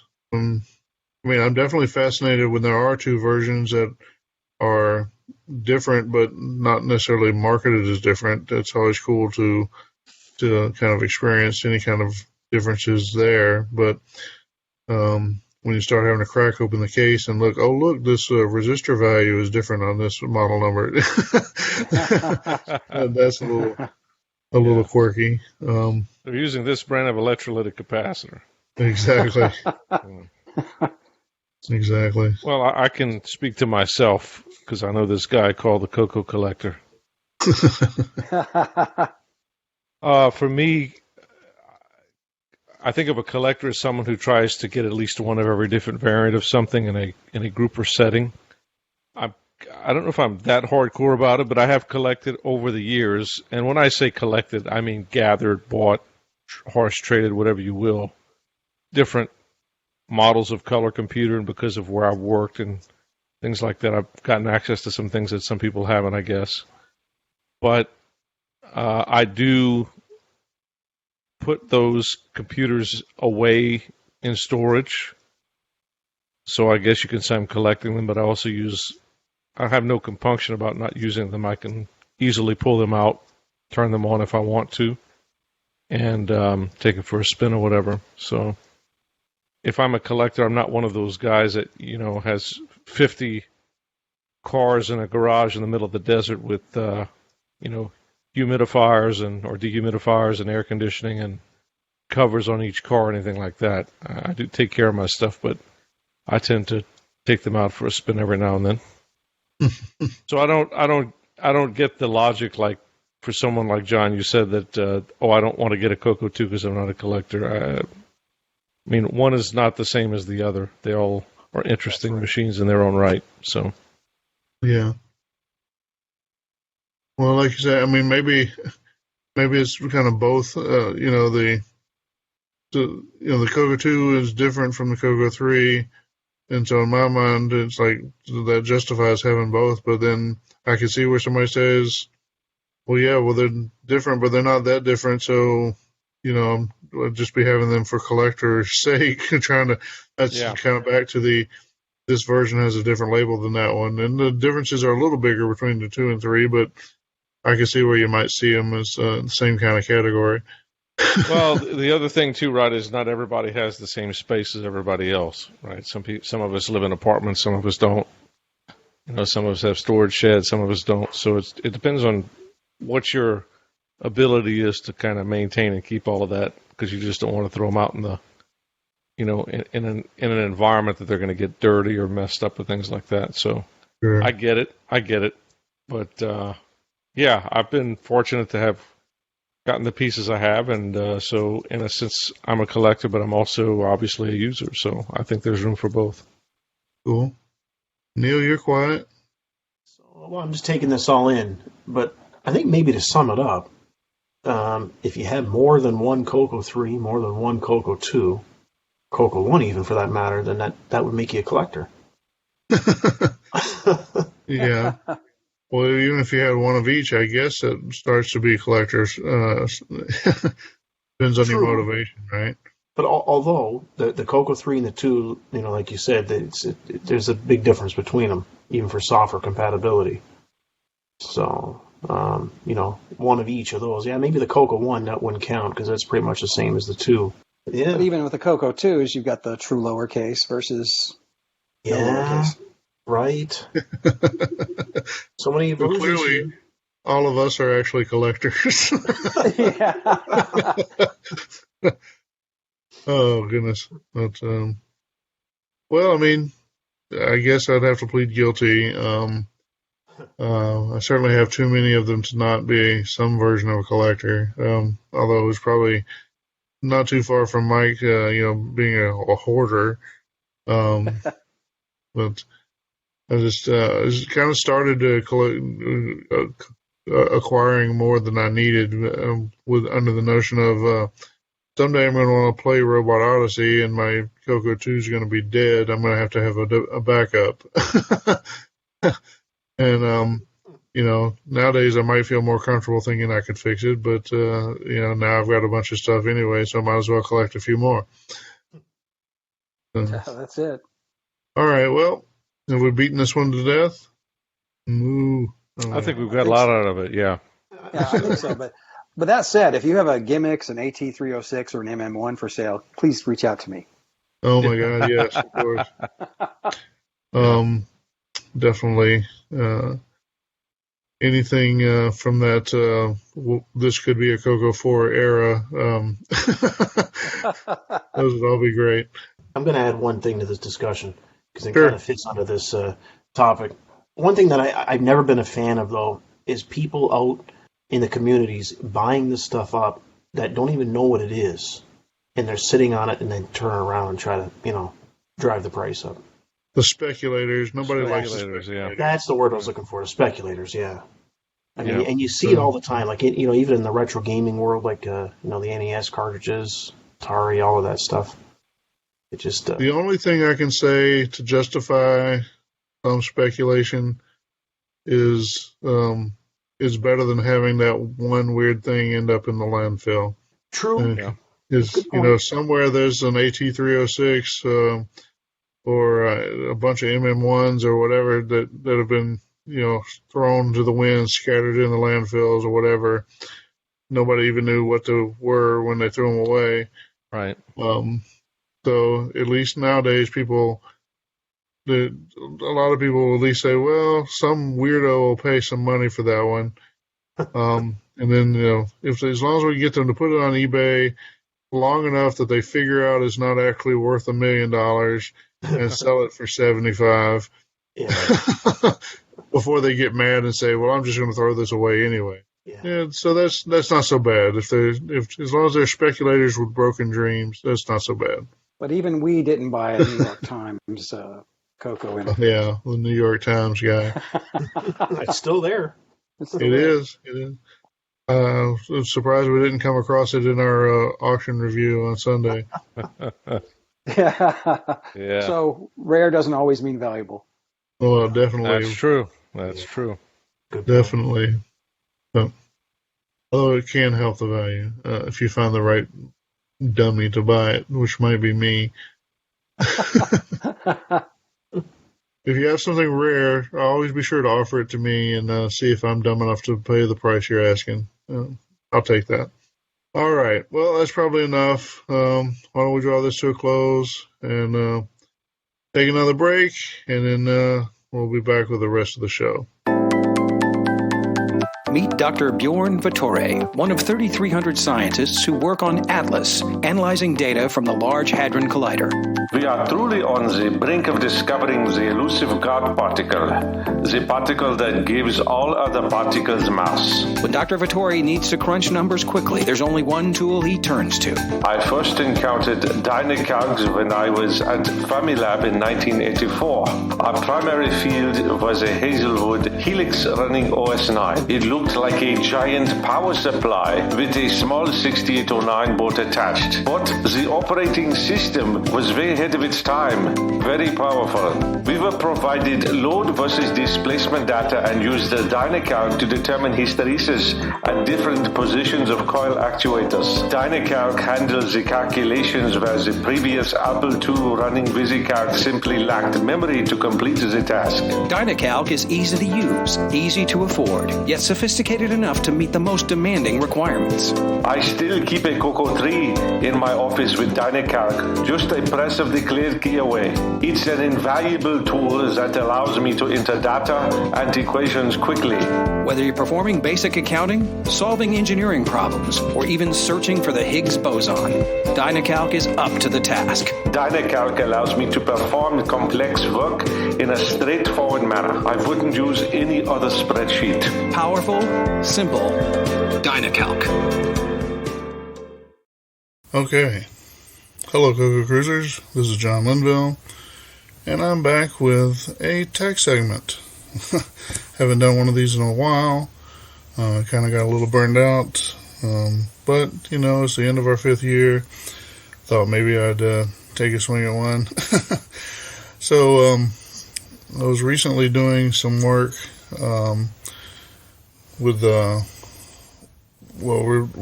some alternative music data for a version of Farfall. And so probably I've already mentioned that I've released that for download. So check out the show notes. Go find the ROM image and figure out how to play it. Anyway, so this music data is also what I would call a blob. And so what is a blob? What does that really mean? So blob is kind of a jargony term in the computer science or software development world for a binary large object. You get it, B-L-O-B. That's a collection of binary data. According to Wikipedia, a blob is a collection of binary data stored as a single entity in a database management system. Blobs are typically images, audio, or multimedia objects. Blah, blah, blah. It kind of goes on from there. So it doesn't. This says for database management. It's kind of a term used more broadly than that. But basically, just any kind of chunk of data that is sort of a bunch of bytes treated as one thing. That's what a blob is, at least in terms we're recording here. So anyway, so as I was working on that alternative version of Farfall with the different music tracks, I was trying out different tracks and moving them around. I edited some of them because they were written in music macro language, which is a way to encode, basically to encode sheet music for the computer to then interpret. And so some of them were either too long or somehow a little wrong, they didn't loop right or something like that. So I was making some changes to the sheet music and uploading them, and sometimes trying different tracks or moving things around or whatever. So it's going through a process with these big blobs of data making a lot of changes, and kind of the way I started with data in the code was fine, but not super convenient for making a lot of changes. So I kind of went through a couple of iterations and tried different things, and thought some of that was worth sharing, and been doing some other thinking about other things I could have done, or similar things I've done in other projects, whatever. They're all kind of in the same group. So I thought I'd share some of that with you and call it a tech segment. So, still with us? All right. So, like I said, what's in a blob? Well, a blob could be anything. And then it's typically a set of binary values grouped together into coherent units of kind of higher level data. So, one big example area would be graphics data. So that might be a background for a game or something like that. Or it might be the sprites, the things that move, or the objects that you can handle in the game, that sort of thing. Also, kind of in the general area of games, but audio or music data. There could be samples for the shifting through the DAC, so like a voice message or whatever, kind of like the high score sound in Farfall when you get a high score. Or it could also be the collection of registered data for feeding sound chips like the SN76489 in the Game Master cartridge, or the AY38910 or 12 or whatever it is that's in the CoCo GMC, or the speech sound pack, whatever. Anyway, so it's just a bunch of bytes that kind of has an identity as a collective group. And so a little note here is if you have a disk-based game, you might just as easily store your blobs as separate files on the disk. And so if that gives you an idea of what sorts of things we're talking about, like I said, images or sound data or whatever, it's just big blocks of data that kind of have their own identity. So let's see, moving on. So how do you handle them in your assembly language program? I'm not going to talk about every possible language or whatever. Some of these concepts at least might transfer to other languages, certainly to C, and maybe to BASIC or whatever. Some similar ideas, but I'm going to confine my comments here to assembly language, and because that's complicated enough. But so the simplest thing to do is represent your blob data in a hexadecimal format, or even a decimal format if you prefer that. But just to put it straight into the assembly code, using normal data pseudo-ops like FCB or FDB, or some assemblers have the fancier versions for dealing with strings or different formats of data or whatever. Anyway, you can put those in. You can put them manually in to your source code. You might translate the data directly, especially originally when you're entering the code or the data for a sprite, a Mario character or something like that. And that first time you'll do it, and then hopefully you never have to do it again. Because this technique, like I said, is manually editing, putting in numbers like 3C, 4F, 9127, that kind of stuff. So it's tedious, and it's kind of error prone, especially if you need to make a lot of changes. And it does require directly editing the source file, which can be problematic. You might need, it depends on how you work. Sometimes you may want to keep the editor open on some actual logic portion of the program, and then you're going to have to change the graphics portion of the program. It can be weird to have to interleave those things. Anyway, it's something you have to do. But it does work. I mean, it's just a matter of doing the editing, and there's no real magic here. But if you want to go beyond that, you can use a tool to assist you. So if you have, like your binary data already in a file, like something you've captured from a graphics program or something like that, or like a WAV file or something, or data taken from a WAV file. You can do your translation with a tool to assist you. So, for example, talked about the tool XXD a while back, which is kind of a, it's almost like a hex editor or command line version of a hex editor. And so XXD has an option, a -I option, which I guess means XXD-include, but it's really telling you to output in an include file format. And it'll output so it'll take your binary data in from the file and produce a C-style include file with a struct that has the hexadecimal data represented the binary data from your file in like I said, in the C, I think the character array. And that's fine, especially if you're going to be importing right into C code.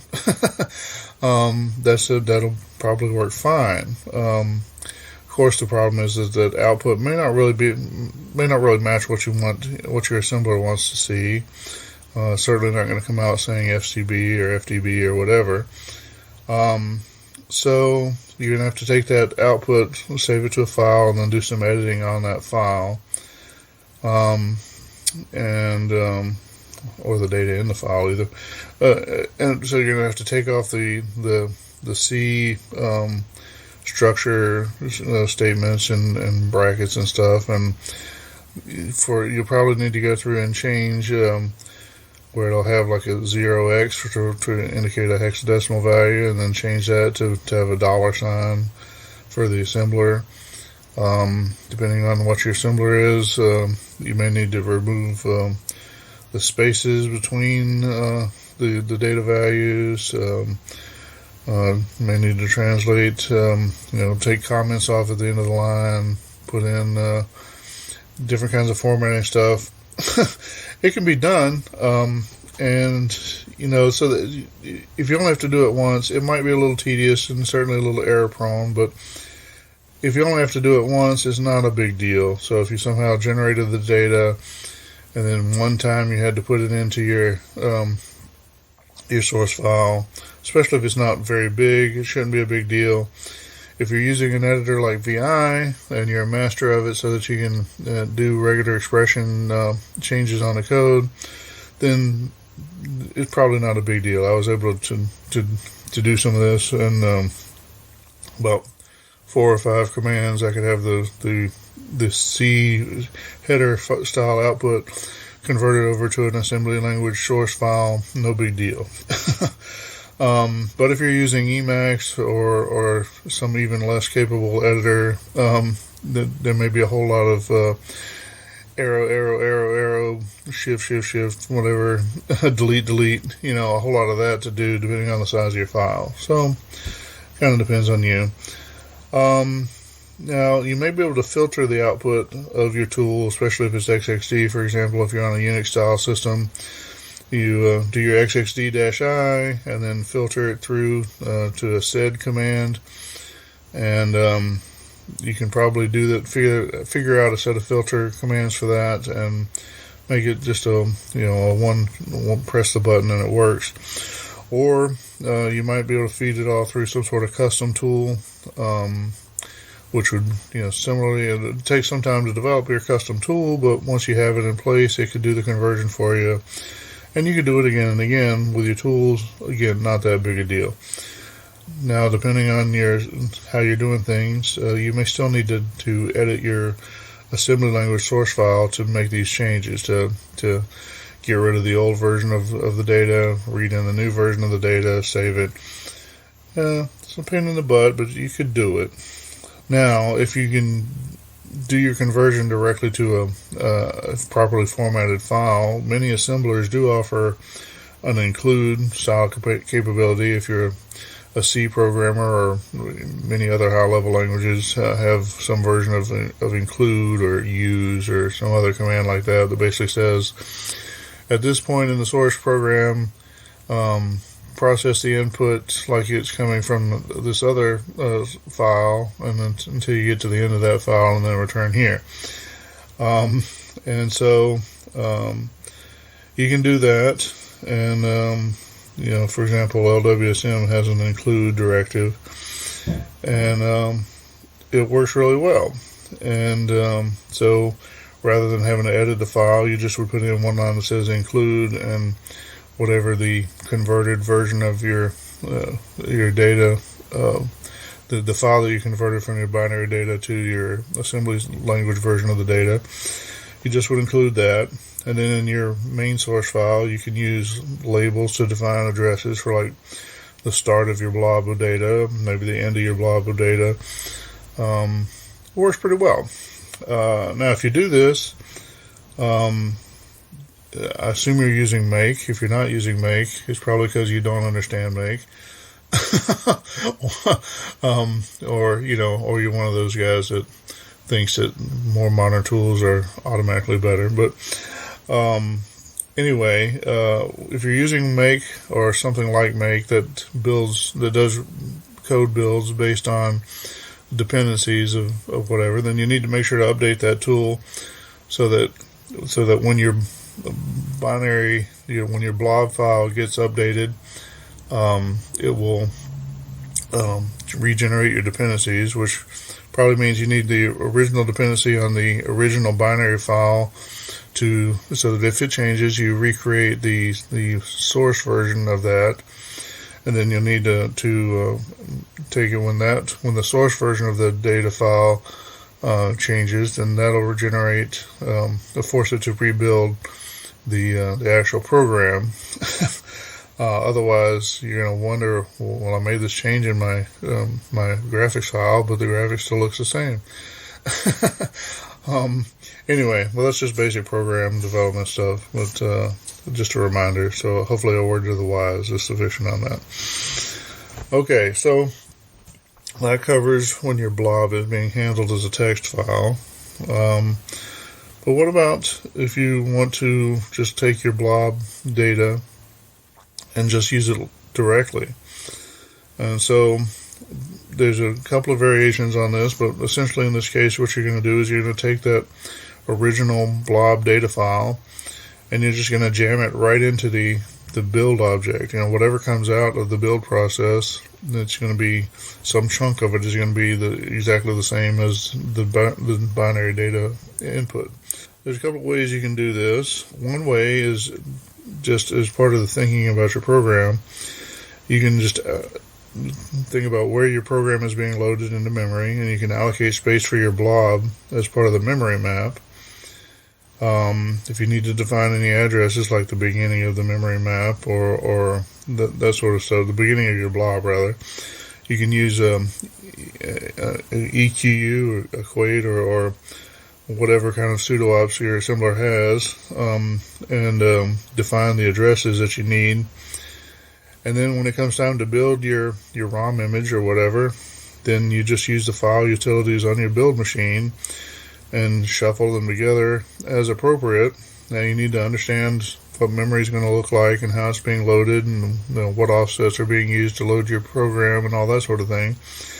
But, like you say, you just basically use CAT and LS or CP or those kind of tools, and just to shuffle together both the actual program image that you're building from your assembler, and then your binary data file, and it has to go in the right space, and you may have to figure out something to generate a little padding or whatever to make sure things get offset correctly in memory. Anyway, it works. You can do that. And so it's something to do especially if you enjoy a lot of shell scripting or whatever. It may be fun, but if your assembler offers an include binary capability, then that's probably a better option. And so in this case, you could use normal assembler labels for generating any addresses you need to reference, like for the beginning of the blob or the end of the blob. You just put labels in your source code, and then you put in your directive to include your blob at the proper place. In LWSM, there's a include bin directive, and it works pretty much like the include, except instead of including source that gets processed, it just includes from a binary file, and as if it's automatically doing the FCBs or whatever for you. So it's pretty handy. And like you say, your data goes straight in.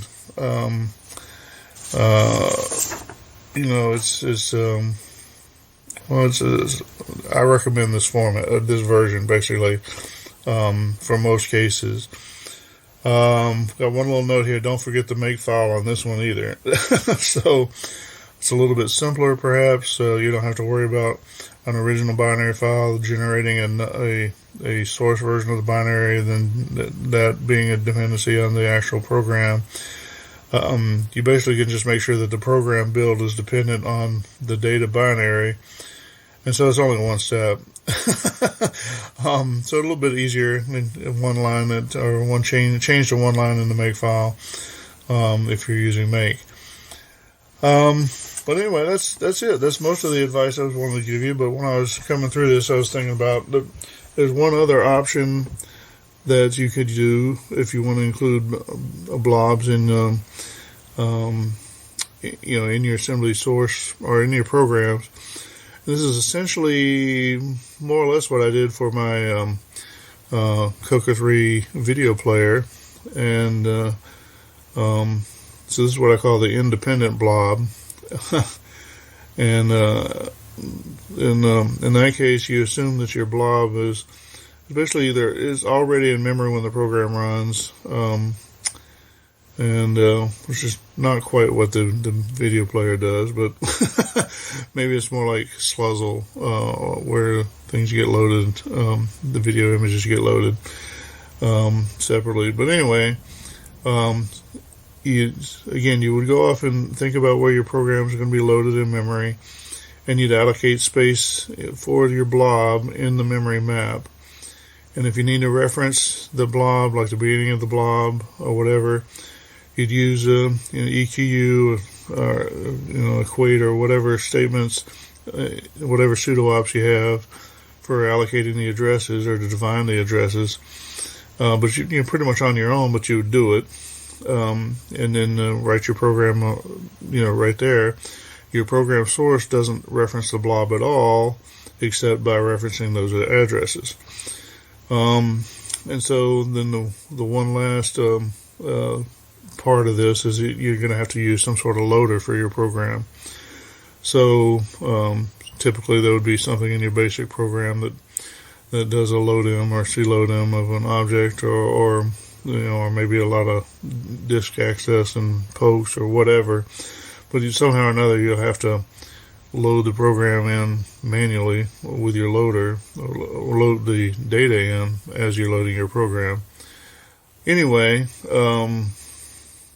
that'll work. And in this case, you don't have any dependency on your assembler. There's nothing in your assembly code that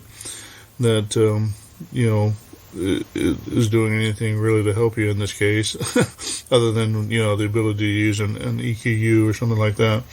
And of course, in this case, your blob can change all at once, but you won't have to rebuild your program because your program doesn't really depend on the blob for anything in its actual file either.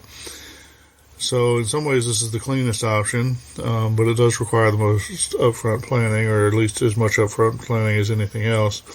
Plus, you'll need your basic loader or something.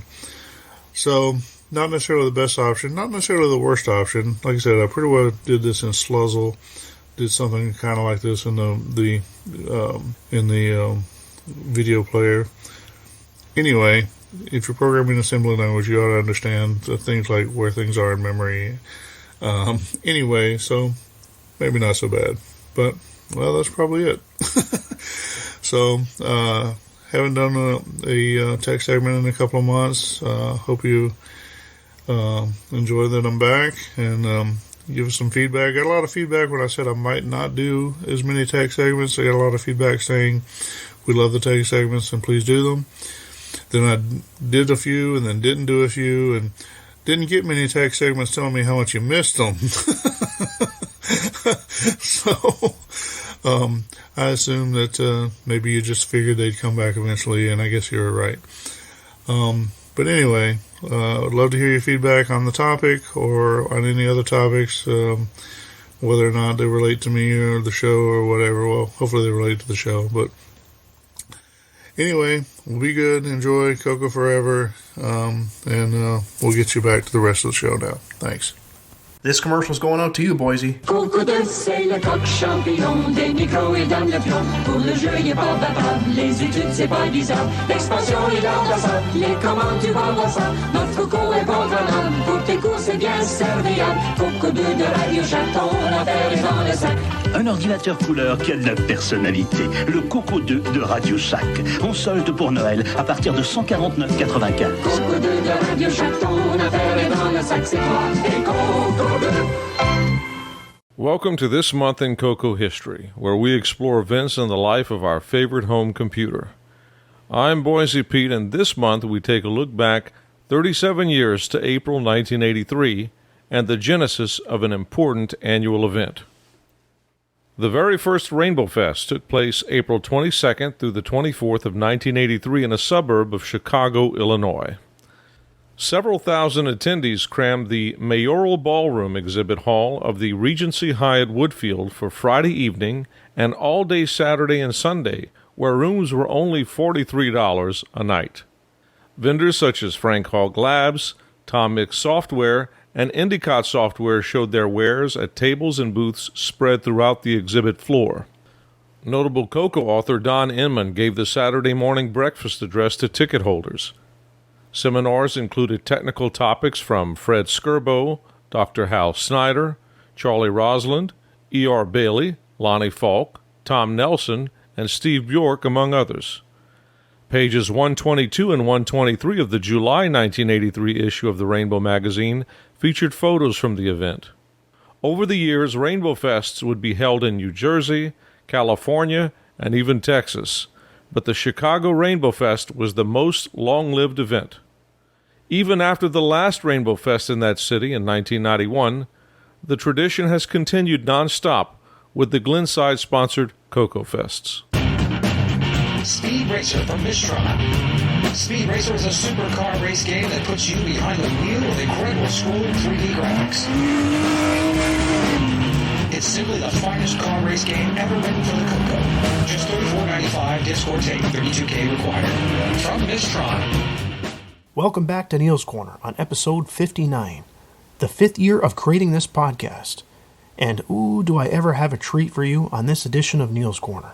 I've got Mark McDougall from Australia for part 2, talking about Nightlore creation for the CoCo 3. In this segment, you'll hear him dive deeper into the technical aspects of transcoding from the Spectrum Z80 code to CoCo 3 6809 code. A technical segment on Neil's Corner? What? Can it be, you ask? Oh, it sure can. All right, Mark, take it away. So welcome back to my talk on my Nightlore port for the CoCo 3. In part 1, I talked about the general approach, some technical considerations, and brought it up to the point where I had my reverse-engineered, fully commented source code for the ZX Spectrum version in Z80 Assembler. And in this part, I'll talk about the process of actually writing the 6809 port, and we'll see how far I get. Now that I've got Nightlore source code, the fun really starts. But how do you actually start on a port or transcode? It really comes down to personal preference to a degree, and also the nature and structure of the game you're doing. Some people like to start development with the very first thing you see, the title screen. Personally, that's the last thing I want to code. My preference is to go straight to the core functionality, if for no other reason than you're more likely to find any potential showstoppers sooner rather than later, minimizing the amount of wasted effort. And I have made this mistake in the past myself. So for Nightlore, I implemented the skeleton of the main loop and then started on the code that renders each room. And given the nature of Nightlore, there was a reasonable amount of code that had to be transcoded before anything was visible. Instantiation of the graphics data which, in this case, did not require any conversion process at all. low-level object rendering routines, which for the most part were written from scratch for the CoCo 3 rather than transcoded, instantiation of the map data, and finally parsing of the map data and calling the aforementioned low-level routines before I got to see the first room rendered in all its glory. That was a pretty exciting milestone, given the visually impressive graphics of the game. Of course, there were no dynamic objects moving around, no animation, and no way to move between rooms. I hadn't written the code that parsed the map data to allow you to move between rooms, so it was one static room. So almost immediately, the next change I made was to patch the code with random rooms just to see other rooms rendered and checked that all the different object types were rendered correctly. So let's stop here for a bit and talk about this transcoding process.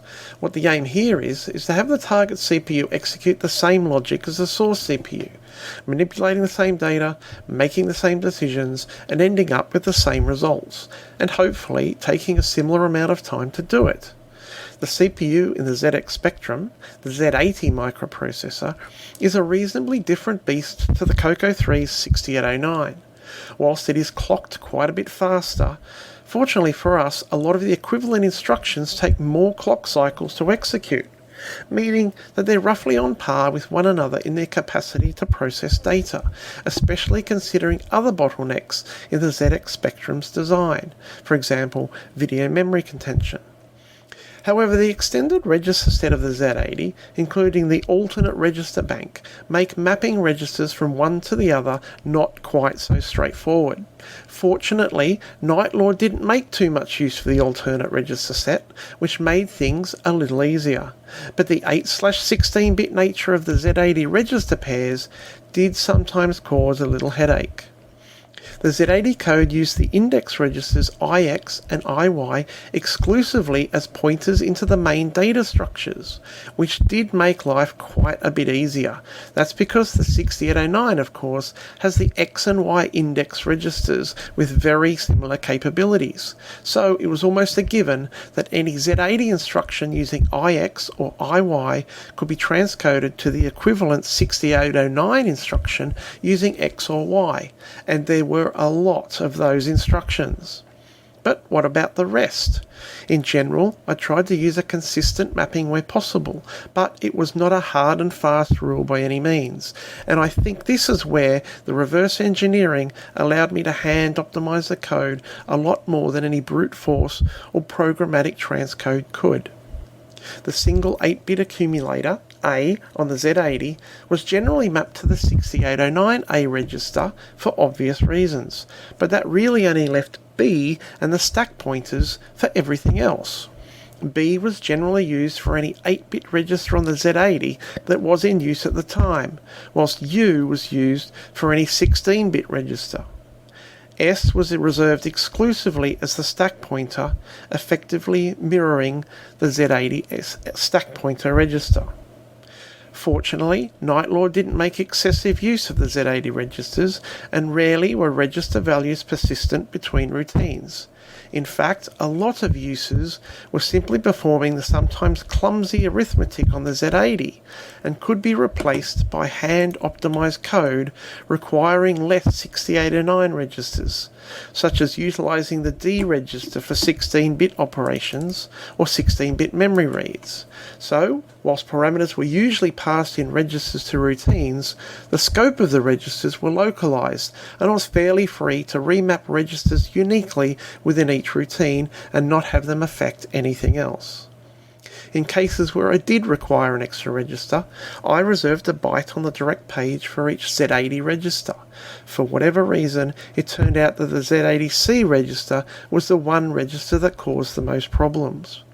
Of course, I was mindful of the fact that the memory mapped implementation would suffer a performance hit over an actual CPU register, but there wasn't an overly excessive number of times I had to resort to that, and it's not as if I had a choice anyway.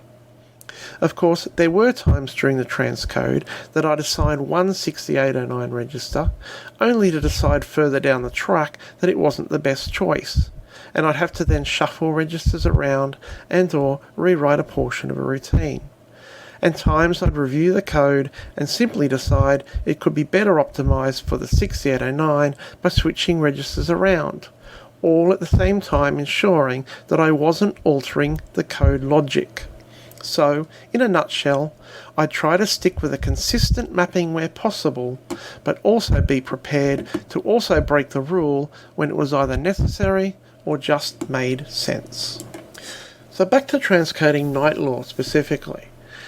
As I mentioned earlier, the resulting 6809 code had the same data and code labels as the original Z80 disassembly, the same code structure, the same routines with the same parameters, and even ordered in the source code in the same manner as the original code.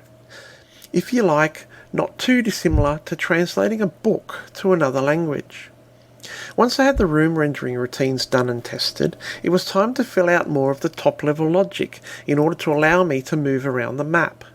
Night Law renders the static portions of the screen when you first enter a room, and then builds a list of all the dynamic objects, including the player. Then the main loop iterates through that list, using a jump table to handle each object type in the room. Obviously, I had to write the code that builds the list, but then it was a simple matter to fill the jump table with pointers to a stub routine before starting to replace them one by one with actual object handlers in whatever order I saw fit. Early on, there were a few common routines with some mathematics to transcode, such as collision detection and priority encoding, which required particular attention to details such as signed versus unsigned instructions, for example, but fortunately Z80 versus 6809 handle those in an almost identical fashion, unlike the 6502, but that's another story. After working through a handful of object handlers, the transcode process had become a little easier. As you can imagine, object handlers all use similar code to access similar data structures and call common routines to render graphics. It was also relatively straightforward to test each object handler, as the code was completely decoupled from other objects. I just needed to patch the startup to place me in a room containing the object under test. And comprising a significant portion of the game's code, by the time I had worked through all the objects, there wasn't a whole lot left to port across. So finishing the last object handler was a significant milestone in the porting process. The game was all but playable by then, and what was left was the special handlers for things like end of game, main menu, that sort of thing. Speaking of the end of game, I wasn't anywhere near good enough to play through to the end of the game to test when you win the game. I can say that there are definitely no bugs when you lose the game though. That's been thoroughly tested. Of course, I patched the data structures, not the code, to allow me to win the game within a few moves. So I can be reasonably confident that most, if not all of the code paths have been tested. The sound turned out to be trivial. I had made it a point to code all the sound logic, short of the actual hardware I/O, during the transcode process whenever the game called them. I knew that the mechanism would be the same and expected, or to be honest rather hoped, that would actually sound the same. The main menu music was the first sound I heard, and in the end, a few 6809 instructions was all it took to add full sound to the previously completely silent CoCo 3 port. There was some tweaking of delays to get it sounding right, but it wasn't a lot of work. And a bit of trivia on the implementations. Like most games, Night Law has sprites that can be mirrored or flipped in the game, such as when a creature changes directions. Data for the 103 distinct sprites occupies almost 16K of RAM, before any such flipping. Obviously, it would be impossible on a Spectrum with 48K of RAM to store all 4 orientations of each sprite, so the code actually flips or mirrors sprites in place in the sprite data table before rendering to the screen, setting a flag to indicate the current orientation. Subsequent calls check the orientation, and of course only flip or mirror if required. However, there is no algorithm to determine the optimal order of sprite rendering, so it's quite possible that a single sprite may be flipped or mirrored several times on the one display frame. Now, the author of the Atari 8-bit port implemented a cache of recently used sprites in order to alleviate multiple flip or mirror operations. I considered instead storing pre-flipped or mirrored sprites on separate pages of memory on the CoCo 3, but ultimately decided it wasn't necessary. And that same author realised that the original Z-order algorithm could be optimised while porting Pentagram, and I'll explain the connection later, to the Atari 8-bit computers. There were 3 routines in the Spectrum code that used self-modifying code. Not specifically for execution speed, but rather minimise the amount of code that had to be written. 2 of those cases translated well to 6809, offering the same benefit. The third may very well have too, but it was a handful of instructions that were executed only once each time you visited a room, so a simple loop sufficed. The main game loop incorporated a tight delay loop based on the number of objects in the room, so that rooms with less than 6 objects to render didn't run too fast. Otherwise, the loop ran as fast as possible, with visible slowdown in busy rooms. The delay count on the 3.5 MHz Z80 was 1280, whilst a value of 4096 appeared to give a similar result on the 1.89 MHz 6809. Of course, along the way there were a few stumbling blocks. Any manual process has the potential for human error, and transcoding Z80 instructions to 6809 is certainly no exception. But with the Z80 source code, modern tools like MAME with its debugger, and, at times, my C port as well, thankfully most bugs didn't elude me for too long. Now there are actually a couple of bugs in the original game. The first I encountered was a purely cosmetic graphical glitch, and I have to admit I did spend a bit of time trying to track it down, to no avail. It's nothing more than a few stray pixels near the left edge of the rendering of a room that occurs in rare, but, as it turns out, deterministic circumstances. Eventually I thought to go back to the ZX Spectrum to see if it occurred, and, to my relief, it did. And because it was all about the truly authentic experience, it was definitely going to stay in the CoCo 3 port. The second was a logic error that was, as I discovered, benign on the Spectrum. Without going into details, it dereferences a null pointer and ultimately results in a write to location 0, which is ROM on the Spectrum, but on the C port it resulted in the player dropping through the floor and wrapping around to the top of the screen indefinitely. I found that by trapping a write to location 0 on the ZX Spectrum version in the MAME debugger, and stepping back through the CPU trace. This time though, it made sense to fix the bug on all ports, ASM and C. Once the port was essentially completely debugged, I turned my attention to optimizing the 6809 code. At this point, I hadn't done any formal comparison of execution speed, but the slowdown on busy screens was quite significant. Throughout the transcoding process, I did my best to write fairly optimal 6809 code without obsessing over it to the nth degree, but I had always intended on returning to the object rendering routines, so this is where I started. Anyone who has tried to write highly optimized 6809 code, hi Simon, will know that it takes a certain level of experience to get so far, and even more to get as far as possible. I'm sorry to say that although I can certainly write 6809 code, I actually don't have a great depth of experience. So there were many occasions I had to flip through my various 6809 references. I was, for example, quite shocked to see how expensive the register transfer instructions actually were. I also learned that the same instruction had different cycle counts when operating on different registers.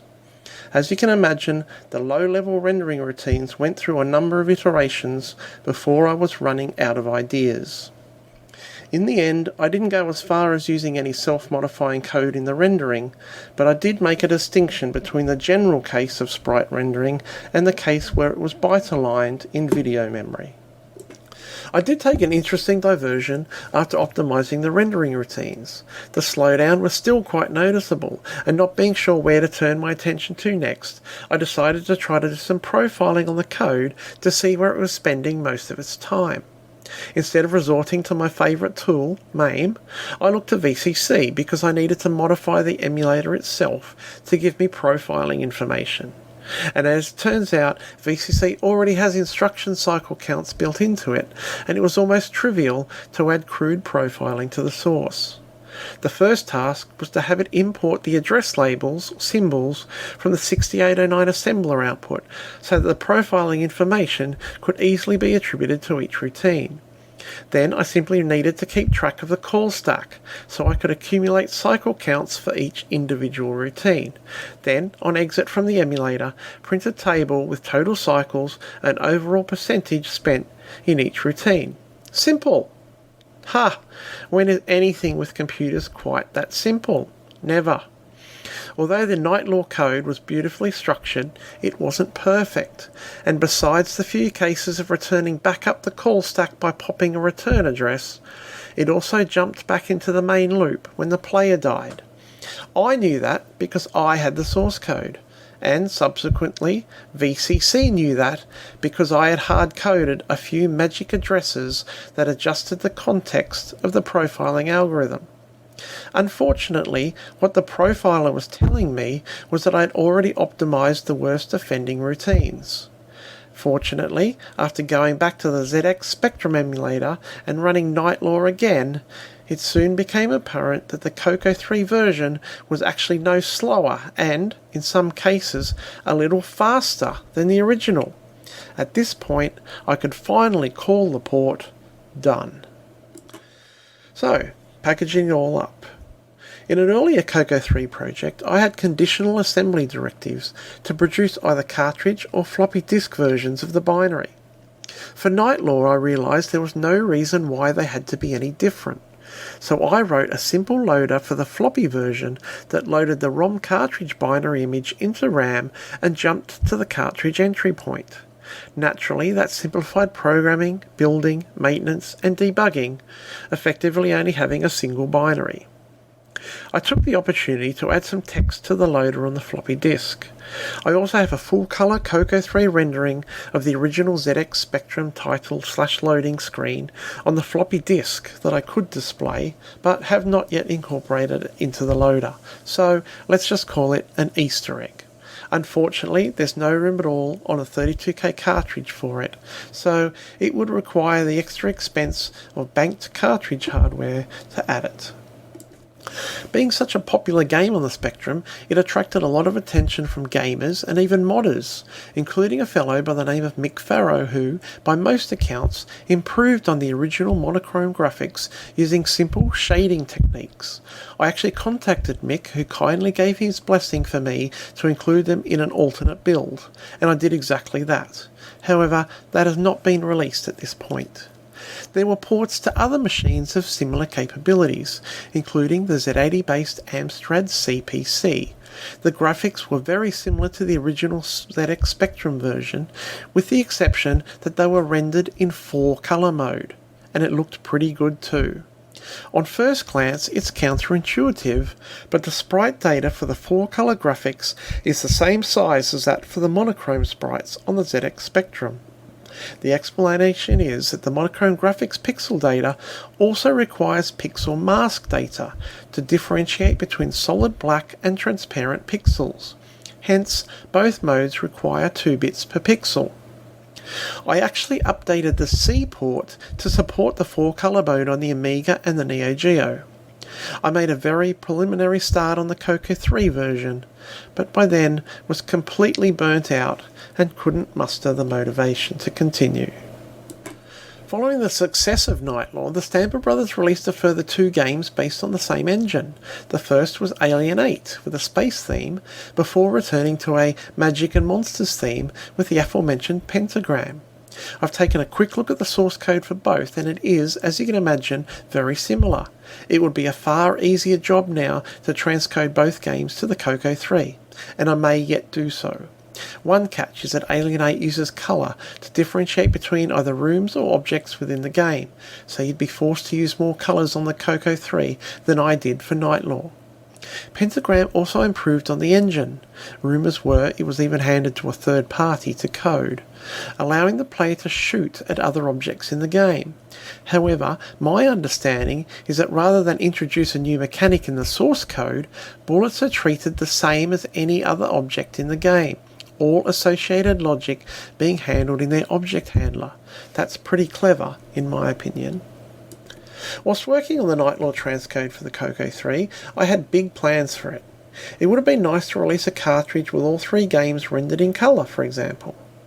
And my Amiga and Neo Geo ports actually allow you to choose at runtime whether to use the original Spectrum graphics, Mick Farrow graphics, or 4-colour CPC graphics.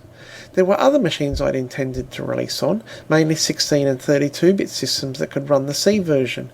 However, by the time I'd finished the port, I was a little burnt out on all things Nightlore, and other projects piqued my interest, like Asteroids.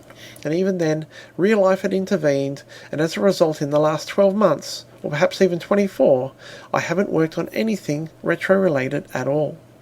Ultimately, I had planned to make my own game using the engine, primarily to be run on the CoCo 3. So that meant more 6809 coding rather than C.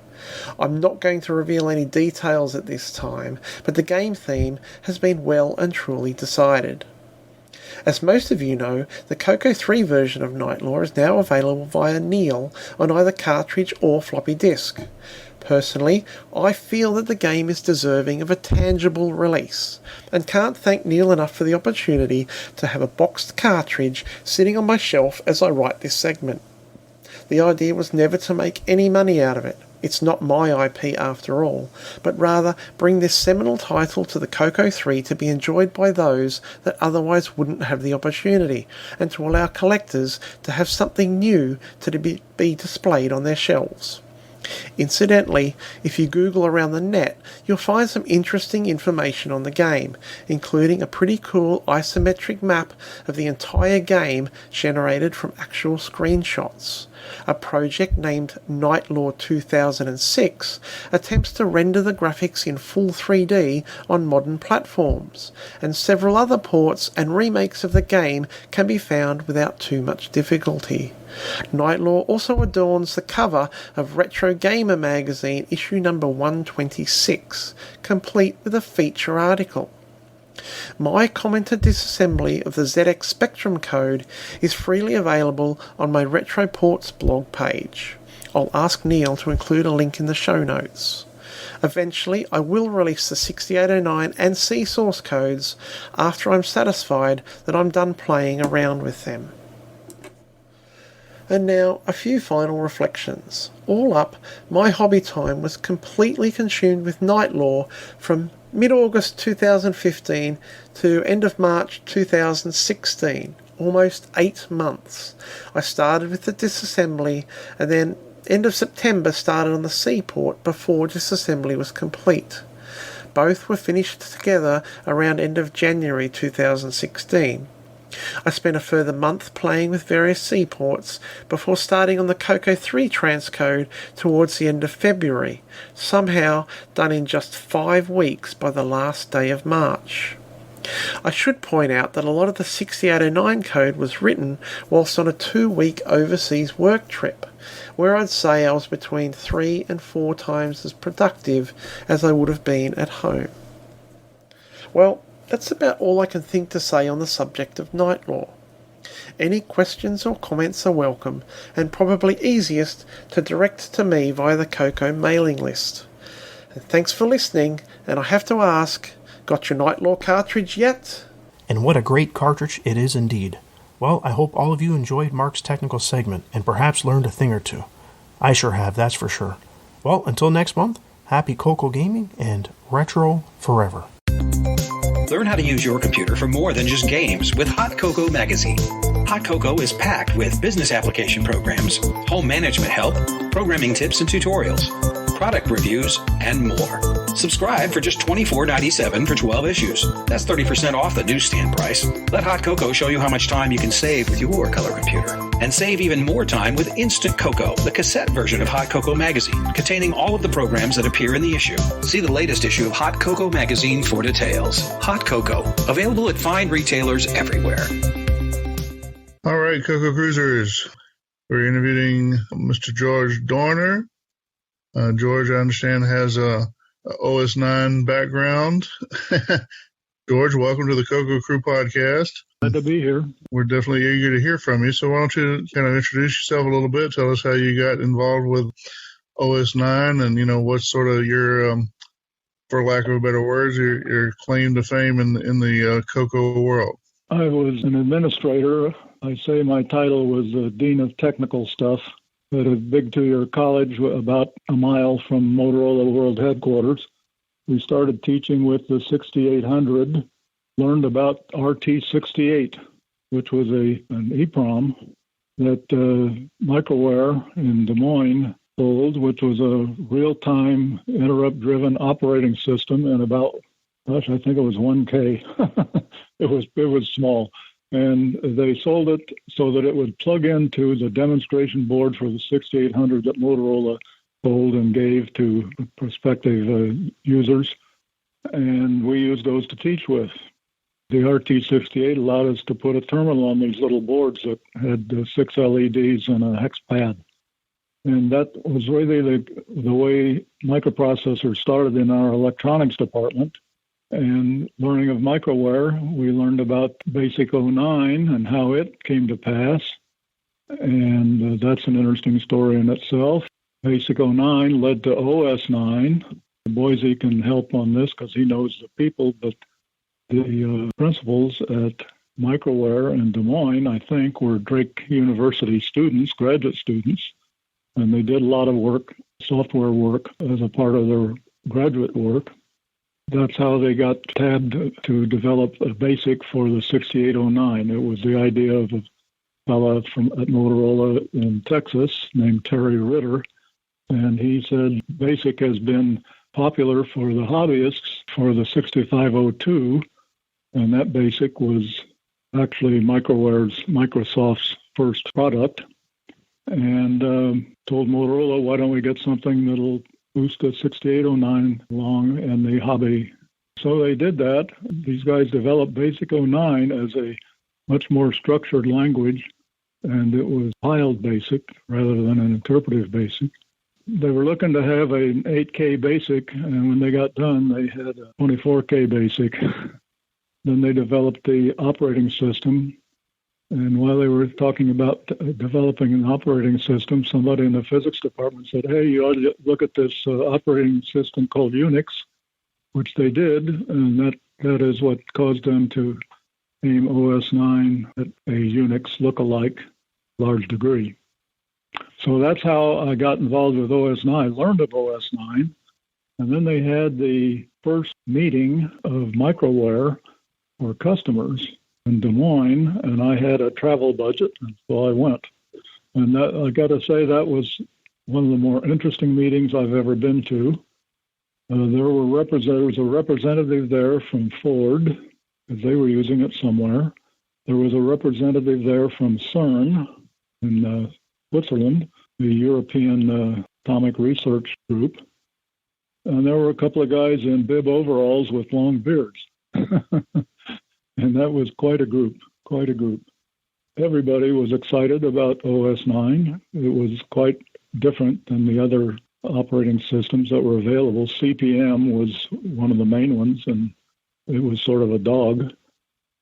So that's how I got interested. The second year of that meeting, the users group formed.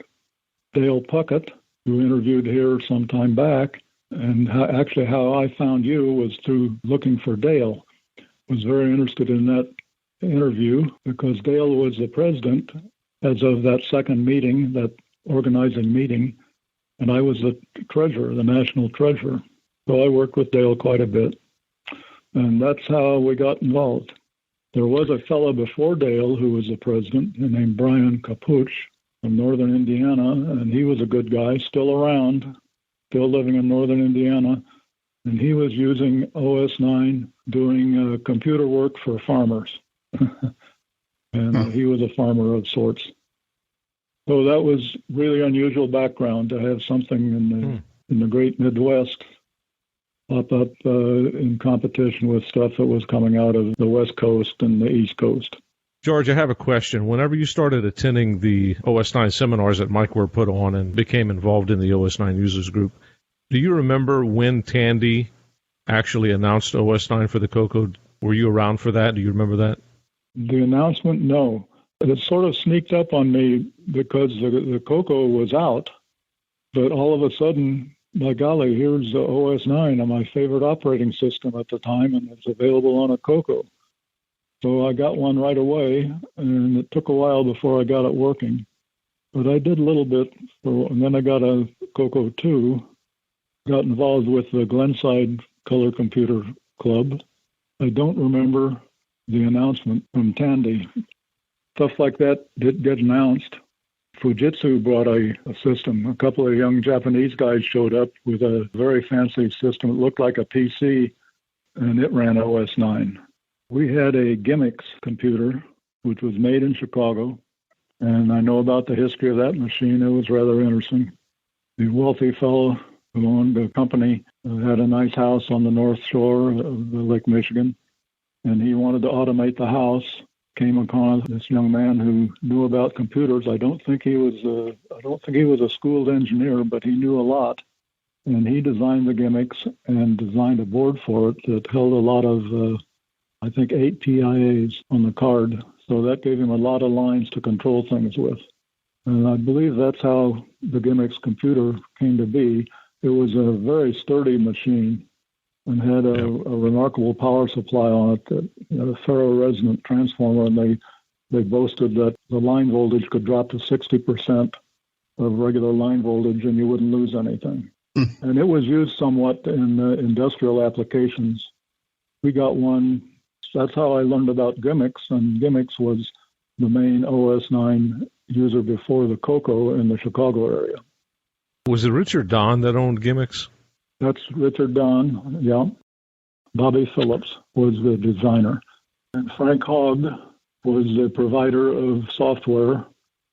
The competing computer was the smoke signal computer. The first 6800 computer was Southwest Tech, SWTPC, Southwest Technical Products. We got a kit for that at the college, and I was able to find money in an account. Turn it over to some students who built it. It had a 2K memory board. It was remarkable because it had a push button, on-off switch, and a push button, and that's all the controls. All the other hobby computers had a bunch of switches on the front. This one had everything in a ROM. So you pushed the reset button, and it popped up on the screen if you had one. So that's what really got us started in the 6800. We had a lot of teachers from Motorola as well as being just down the road. But the 6809 was touted as specially designed so that it was good for multitasking. And in fact, that's why we got the Gimmicks. We had OS9 on a Gimmicks computer. We had initially 5 terminals, and I think we at one time had 8 terminals running on that machine in the electronics department. The purpose of it was primarily to type in short, 15-line assembly programs and then compile them using a piece of software I've forgotten the name of. Dynastar was the WordStar look-alike word processor, and we used that for an editor. But that was a remarkable system, and it worked pretty darn well. You could put everything you wanted to boot into in an EEPROM. So basically, you turned it on and the thing ran. You didn't have to do any boot programs or anything like that, which meant that a part-time teacher could come in, turn on the machine, and have it ready to go.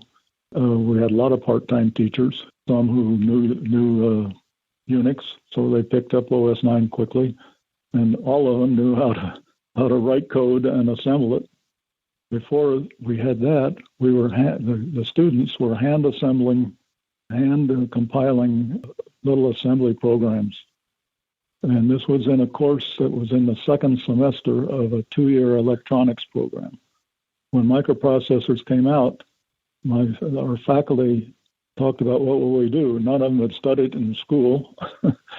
One of them had worked for NCR, a computer company at the time.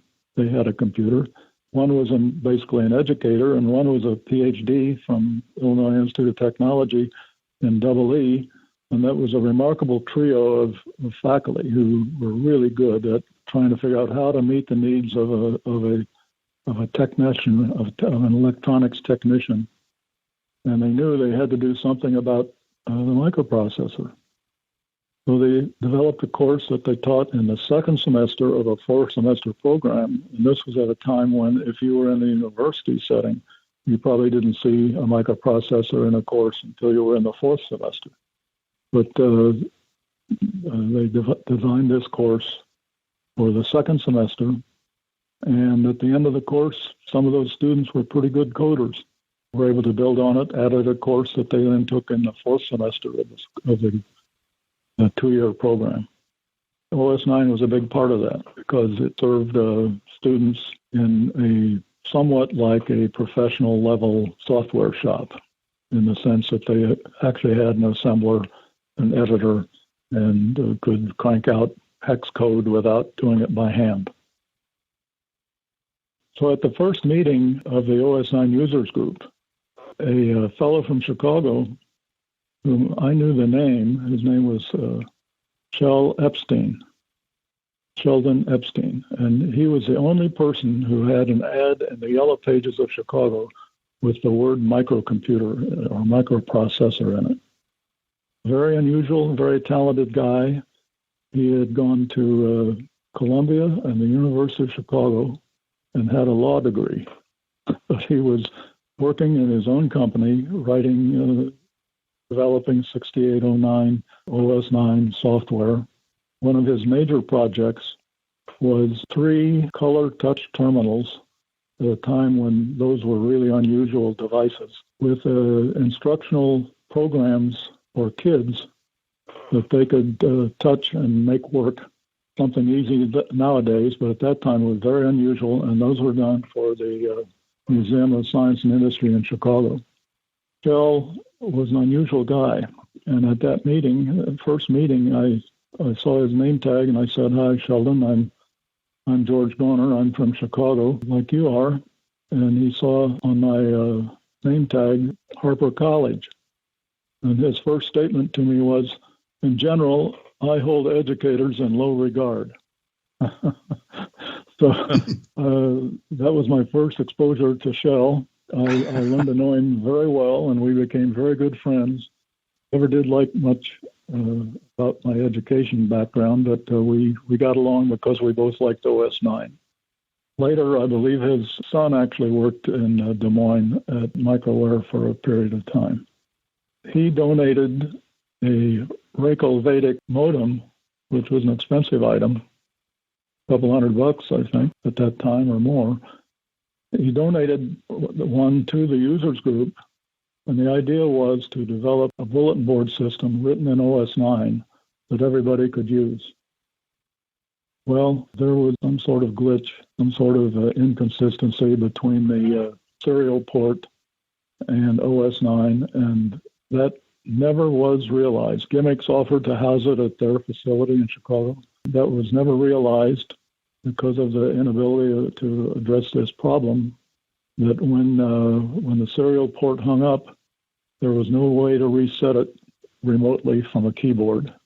Consequently, since you weren't going to have someone minding the store for the bulletin board system the entire time, you really couldn't put a bulletin board system up with that problem. As a result, students at my college wrote a bulletin board system.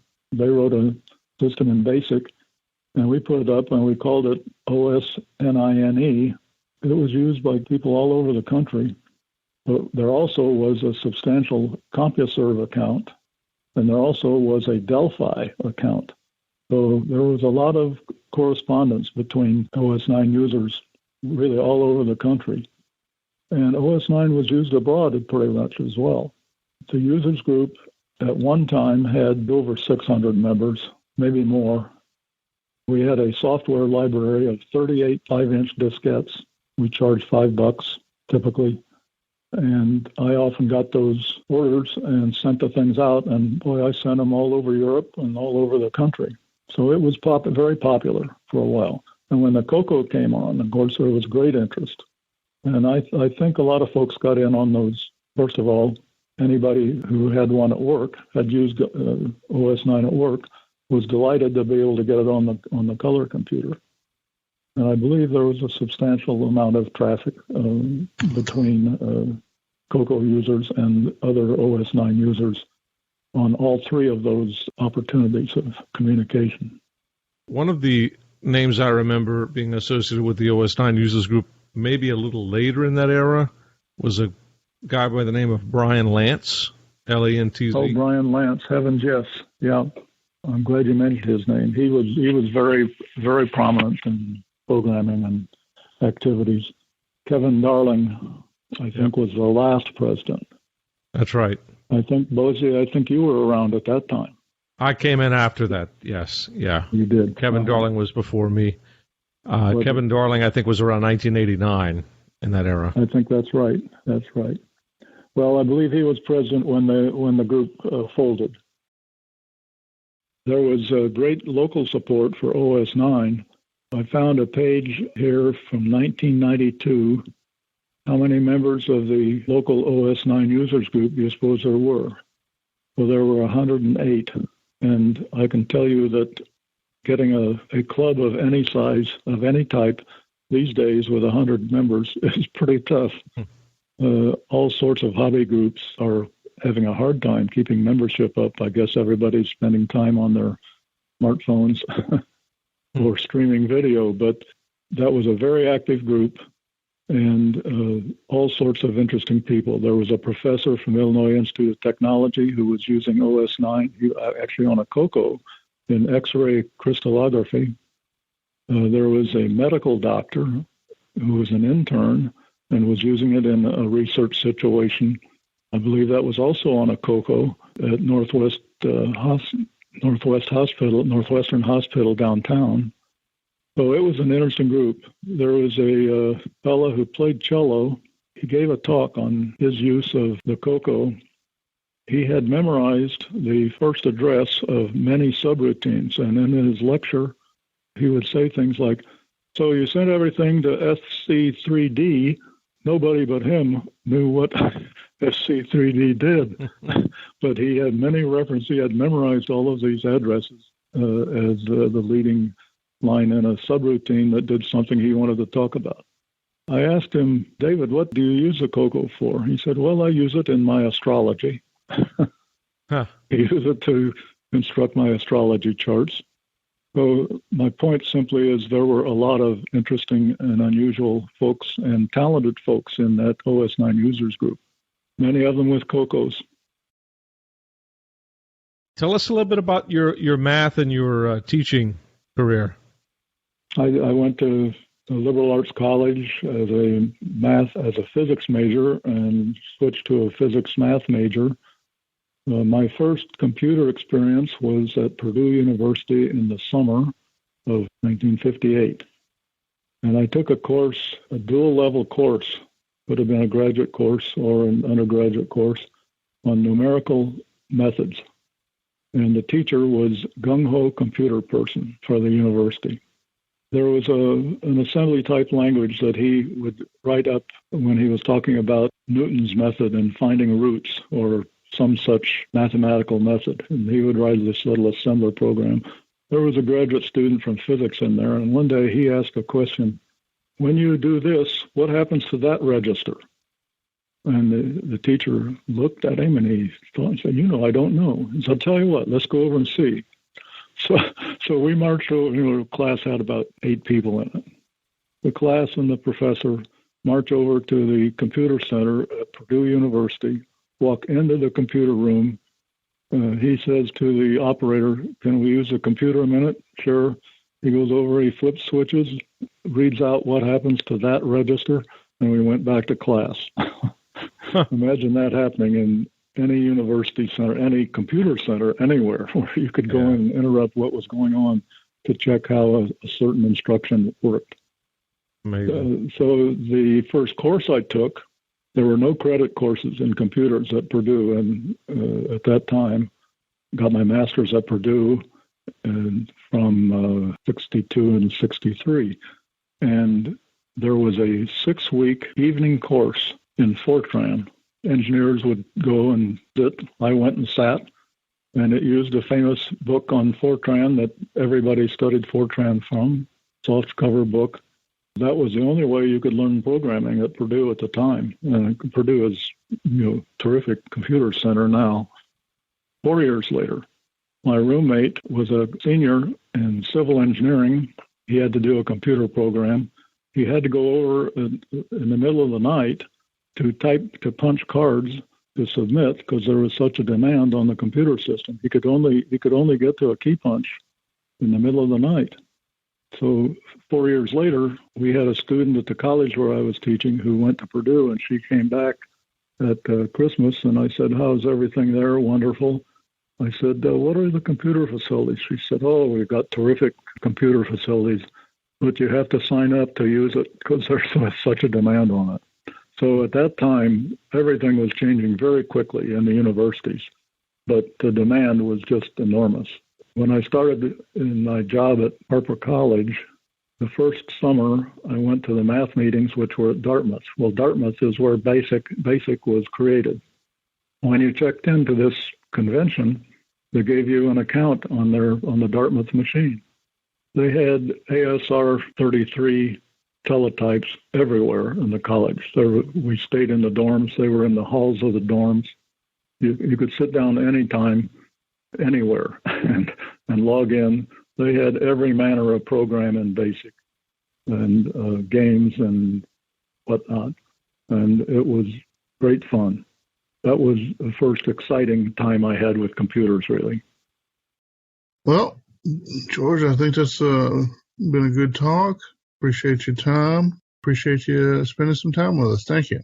Yes, thanks, George. Good night, guys. I enjoyed it. All right. Good talking. All right. Take care, George. Yeah, thanks, George.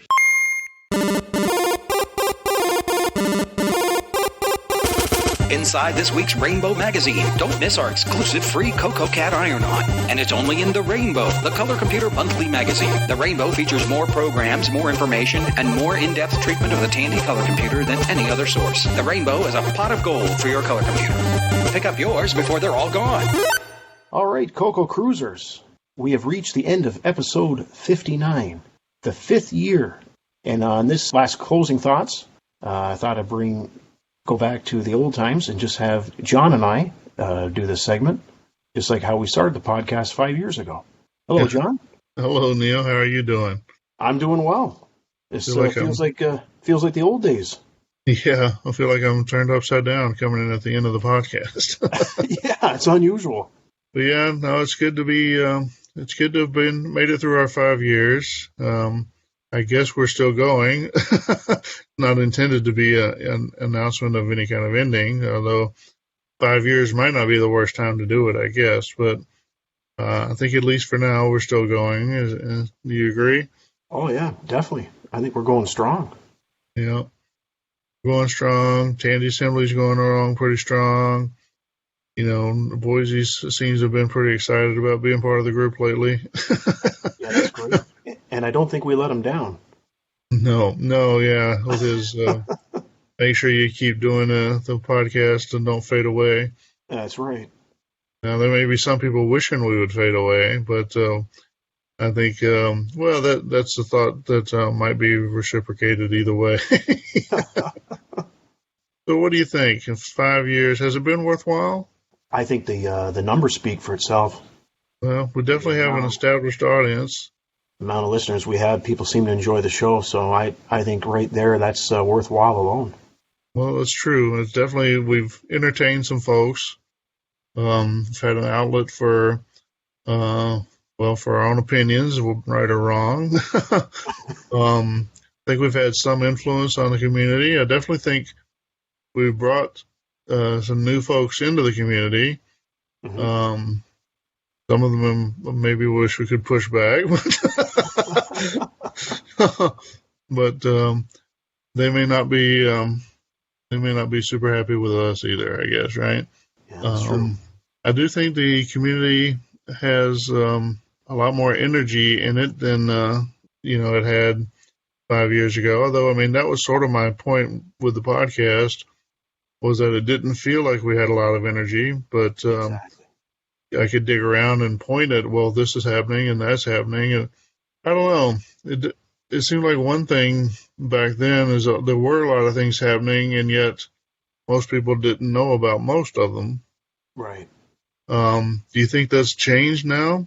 I still find a lot of people that will come up and say, hey, did you hear about this? And said, yeah, well, I mean, we did talk about that 2 episodes ago, or, you see that. Whatever. So maybe people just don't, either they don't have a good memory for things, or maybe they just don't listen that closely. But I don't know. Maybe I'm just not that interesting.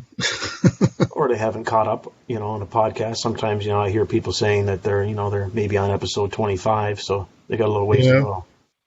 That's true. People do binge and listen from the past. Yeah. Every time I update the statistics, I'm always kind of surprised. I mean, I sort of expect the last 2 or 3 to be in a certain range because it's really constant. It's always about the same rate of downloads for the newer episodes over the first month or 2. But then, as you go back through the earlier episodes, they'll be like, that went up by 10, that went up by 20, and those 4 went up by 15 each. So it's funny how you can see people crawling through the back catalog. Yeah, and it's good to see. It could be a lot of newcomers too. I'm sure there's some newcomers checking it out. The other thing I think we've really helped was CoCo Fest. I mean, since the start of this podcast, we've got the numbers up. Well, the CoCo Fest attendance numbers definitely went up quite a bit. And while I'm sure there's at least one other entity out there that will probably try to claim credit for those in the more recent years, I'll still take credit for for the major boost in the CoCo Fest attendance. And we can arm wrestle with them if we have to. Now, of course, the CoCo Fest, of course, is a touchy subject. this COVID-19 year, where they've all but canceled the physical event. And then there was, I think there was still some impetus to have a physical event, but then somebody decided they should have a virtual event, and I wonder how that has, if that has taken any of the steam out from people being interested in still having a physical event. I don't know. Some people with the viral plague or whatever. Some people seem energized to get out in spite of the plague, and some people seem determined to burrow down as deep as they can and avoid the plague. So I'm not sure where that would leave us. Even if everything did open up, there might be people that don't want to come. And now that everybody's learned how to use video conferencing. Right. There's some that are probably happy with what's already happened in terms of the attempts at a virtual CoCo Fest. And so I don't know. The planning for CoCo Fest was not exactly going great to begin with. I kind of wonder about how much effort is going to be put into having another physical CoCo Fest with all this going on. I would love to see one. I would definitely make every effort to get there. And but I don't know. I think if you're like me and you prefer physical events, you'd better plan on making it to Tandy Assembly on Halloween weekend. Definitely. I think with everybody cooped up, I got a feeling Tandy Assembly's going to be pretty busy. I hope so. It's not a lot of shows right now. Everything's canceled, so. I think the timing is less than fortunate with being the Halloween weekend. Hopefully that's far enough along that most places will be largely open by then. People will be used to getting out and about and will be ready to go somewhere. Yeah. So that's something to look forward to. For sure. So, do you think the community has changed along with all that? Not just more energy or more incentive to go to CoCo Fest, but do you think all those people have brought changes in attitudes and such? Well, I mean, there's definitely a lot more people in the community, that's for sure. I mean, since even when we started this podcast, I mean, the Facebook group alone, it's probably at least doubled.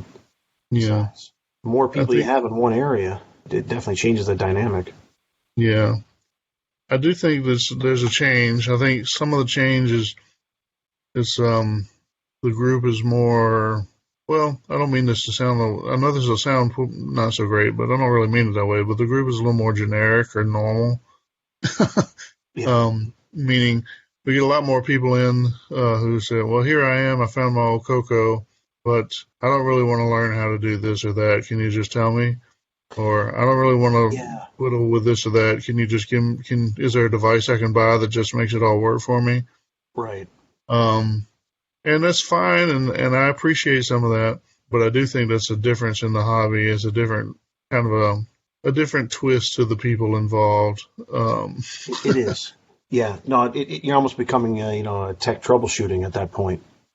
Well, right. So it's to me, it was always about a certain amount of technical prowess or technical, whatever, working at a low level on some stuff. Even if it was to boot up a child's game, there was a certain amount of, I have to make sure the floppy disk goes in, and I have to type dir and that kind of stuff. And you still have to do that, right? Even with the CoCo SDC, you still have to do some of that. For sure. But just the general attitude of the people that are here, that are involved nowadays, not that they're unwelcome. They're perfectly welcome, perfectly happy to have them. They're just a little different. That's right. They're probably a little more normal than the group that we had before anyway. Yeah. But maybe I'm not all that normal to begin with, so feel it's a little disorienting, a little bit different group. It is. Kind of weird when you're the guy that helped to change the group, and then you feel a little out of place. It's a weird feeling. Mm-hmm. But I think it's probably been worthwhile if it gets more people out to real events and keeps some of the economic benefits, shall we say. It makes it viable to produce certain kinds of items for the community, whether upgrades or reproductions or alternative controllers and that sort of thing. Mm-hmm. Like I said, my taste in those sorts of things are not the same as everyone else's. There's some things that people get really excited about that I say ho hum. And there's probably some things that could come out that I'd say, hey, that's really neat. And some people say, why on earth would you want that? You know what I mean? But la vie, right? C'est la vie. Anyway, well, does that cover our journey from the past 5 years? I don't think it's over. I think we're still planning to do this for the foreseeable future. The crew, the components of the crew could change here and there. We've added some folks along the way. Of course, we added Mike first, and I think that was a pretty good addition, don't you? Well, yeah. I mean, the commercials alone. Yeah. I tell you, he's got talent. Of course, we added Boise. He's got his historical bent to him. I think he's been a good addition. He's he's kind of spreading his wings a little bit with his YouTube channel, the CoCo Collector. Yeah, and that's cool. Yeah, that's pretty cool. I mean, he really is he's a CoCo historian. I mean, he's been around. Yeah, so. He's taken an interest in that stuff longer and deeper than most. Yeah, that's awesome. And of course, we did add Ron Klein, and he participated with us for a while. He's been out for a while due to some personal issues. I think he will eventually rejoin us. Let's hope for the best. Definitely, Ron's. He does some cool stuff. He participates. He's got some cool video content related to his Cocoa Pie project or whatever.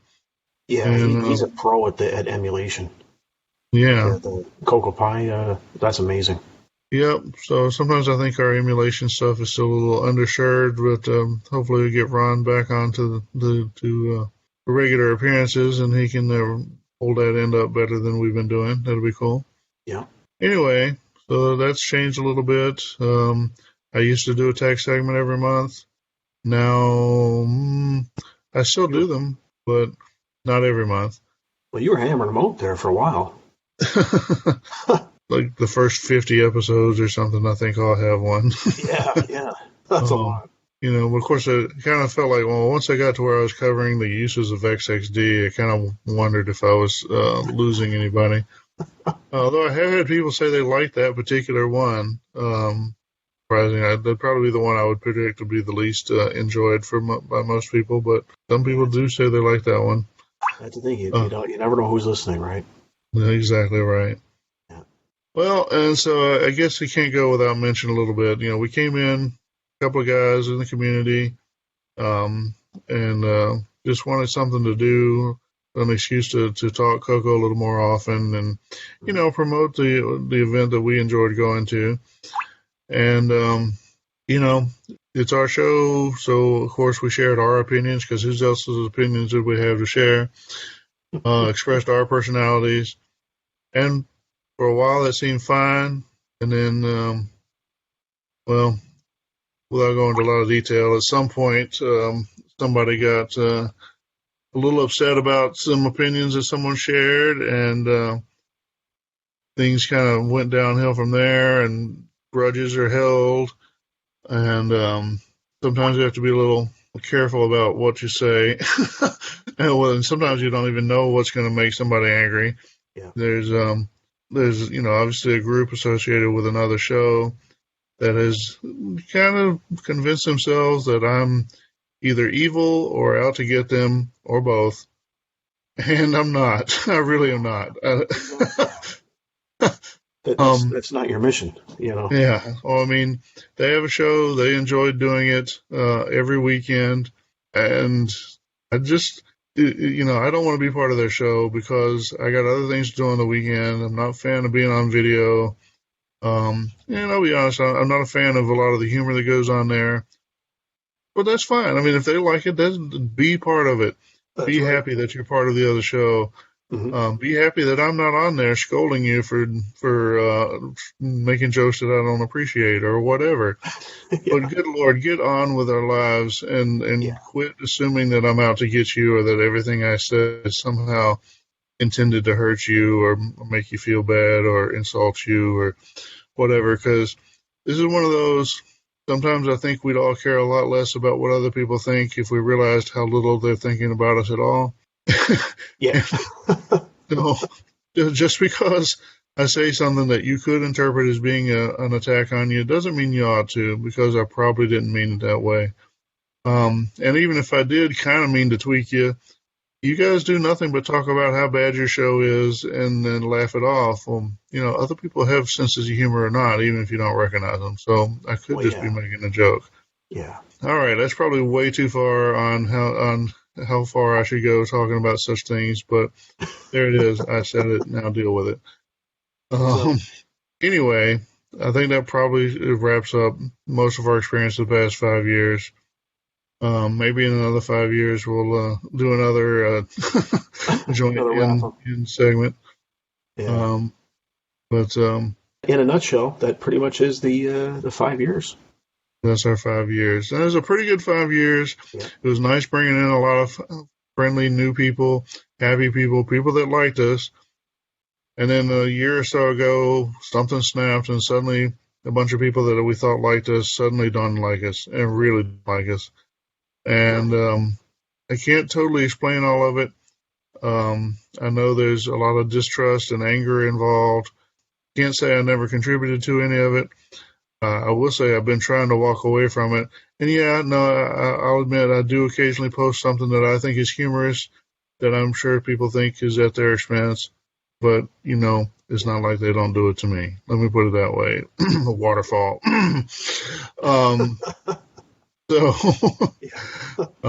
So I think we all should just get over ourselves, and the feud needs to end. That's right. Anyway, yeah. So no, I'm gonna stop now. I'm not gonna touch it anymore. At least not today. So we'd love to hear your feedback. Feedback at cococrew.org. We'd like to hear from you. And would love to hear from you, no matter what you got to say. Thank you, Neil, for 5 years of being a partner in crime on this podcast. I know 5 years ago, I think you were kind of shocked that I was trying to recruit you into this. Yeah. Like I said, hey, haven't you done a little audio editing? And you said, yeah, well, I think I could do some of that. Yeah. So I won't lie, I was surprised when we first talked about this at CoCo Fest. I was like, are you serious? All right. Yeah, I'm not sure you even fully understood the idea.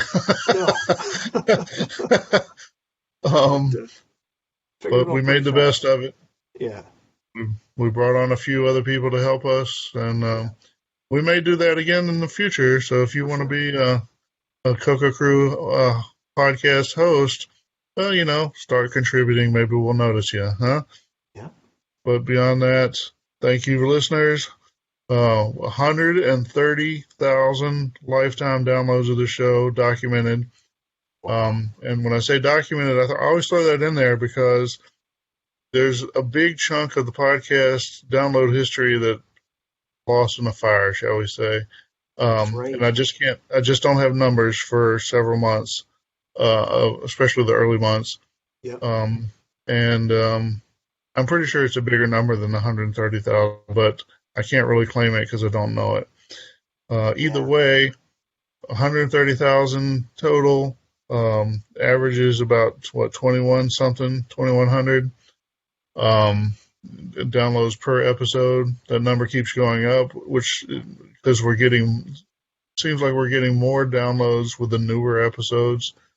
So that's cool and that's impressive. Yeah. And it's very heartwarming. And like I said, it's great to know there's some people out there that appreciate our show. And even if we do have a group of people in the community that like we touched on, that aren't entirely happy with us, there's a whole lot more that I think are it's just fine. So that's always good to know too. Yeah, well, for sure. Have we beaten this to death, Neil? I think we have. I think that's a wrap. All right. Well, let's call this one a wrap. 5 years and on to another 5 years. Exactly.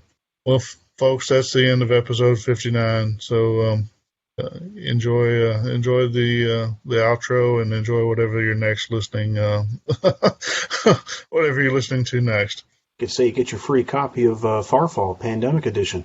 That's true. Still available. Get it before I tear it down. All right. Thanks, guys. CoCo forever. It's a blast from the past. Please listen carefully. CoCo.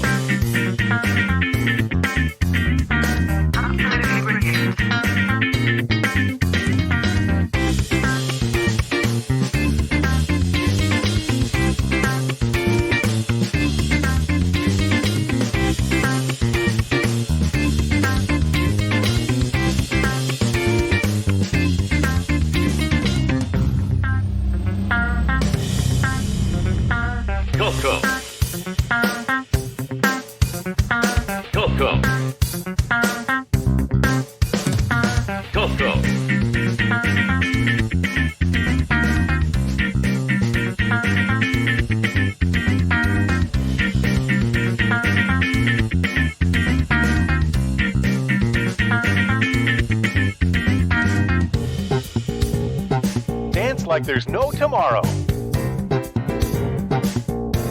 What is this crazy rock and roll music anyway? It's a blast from the past. Dance, dance.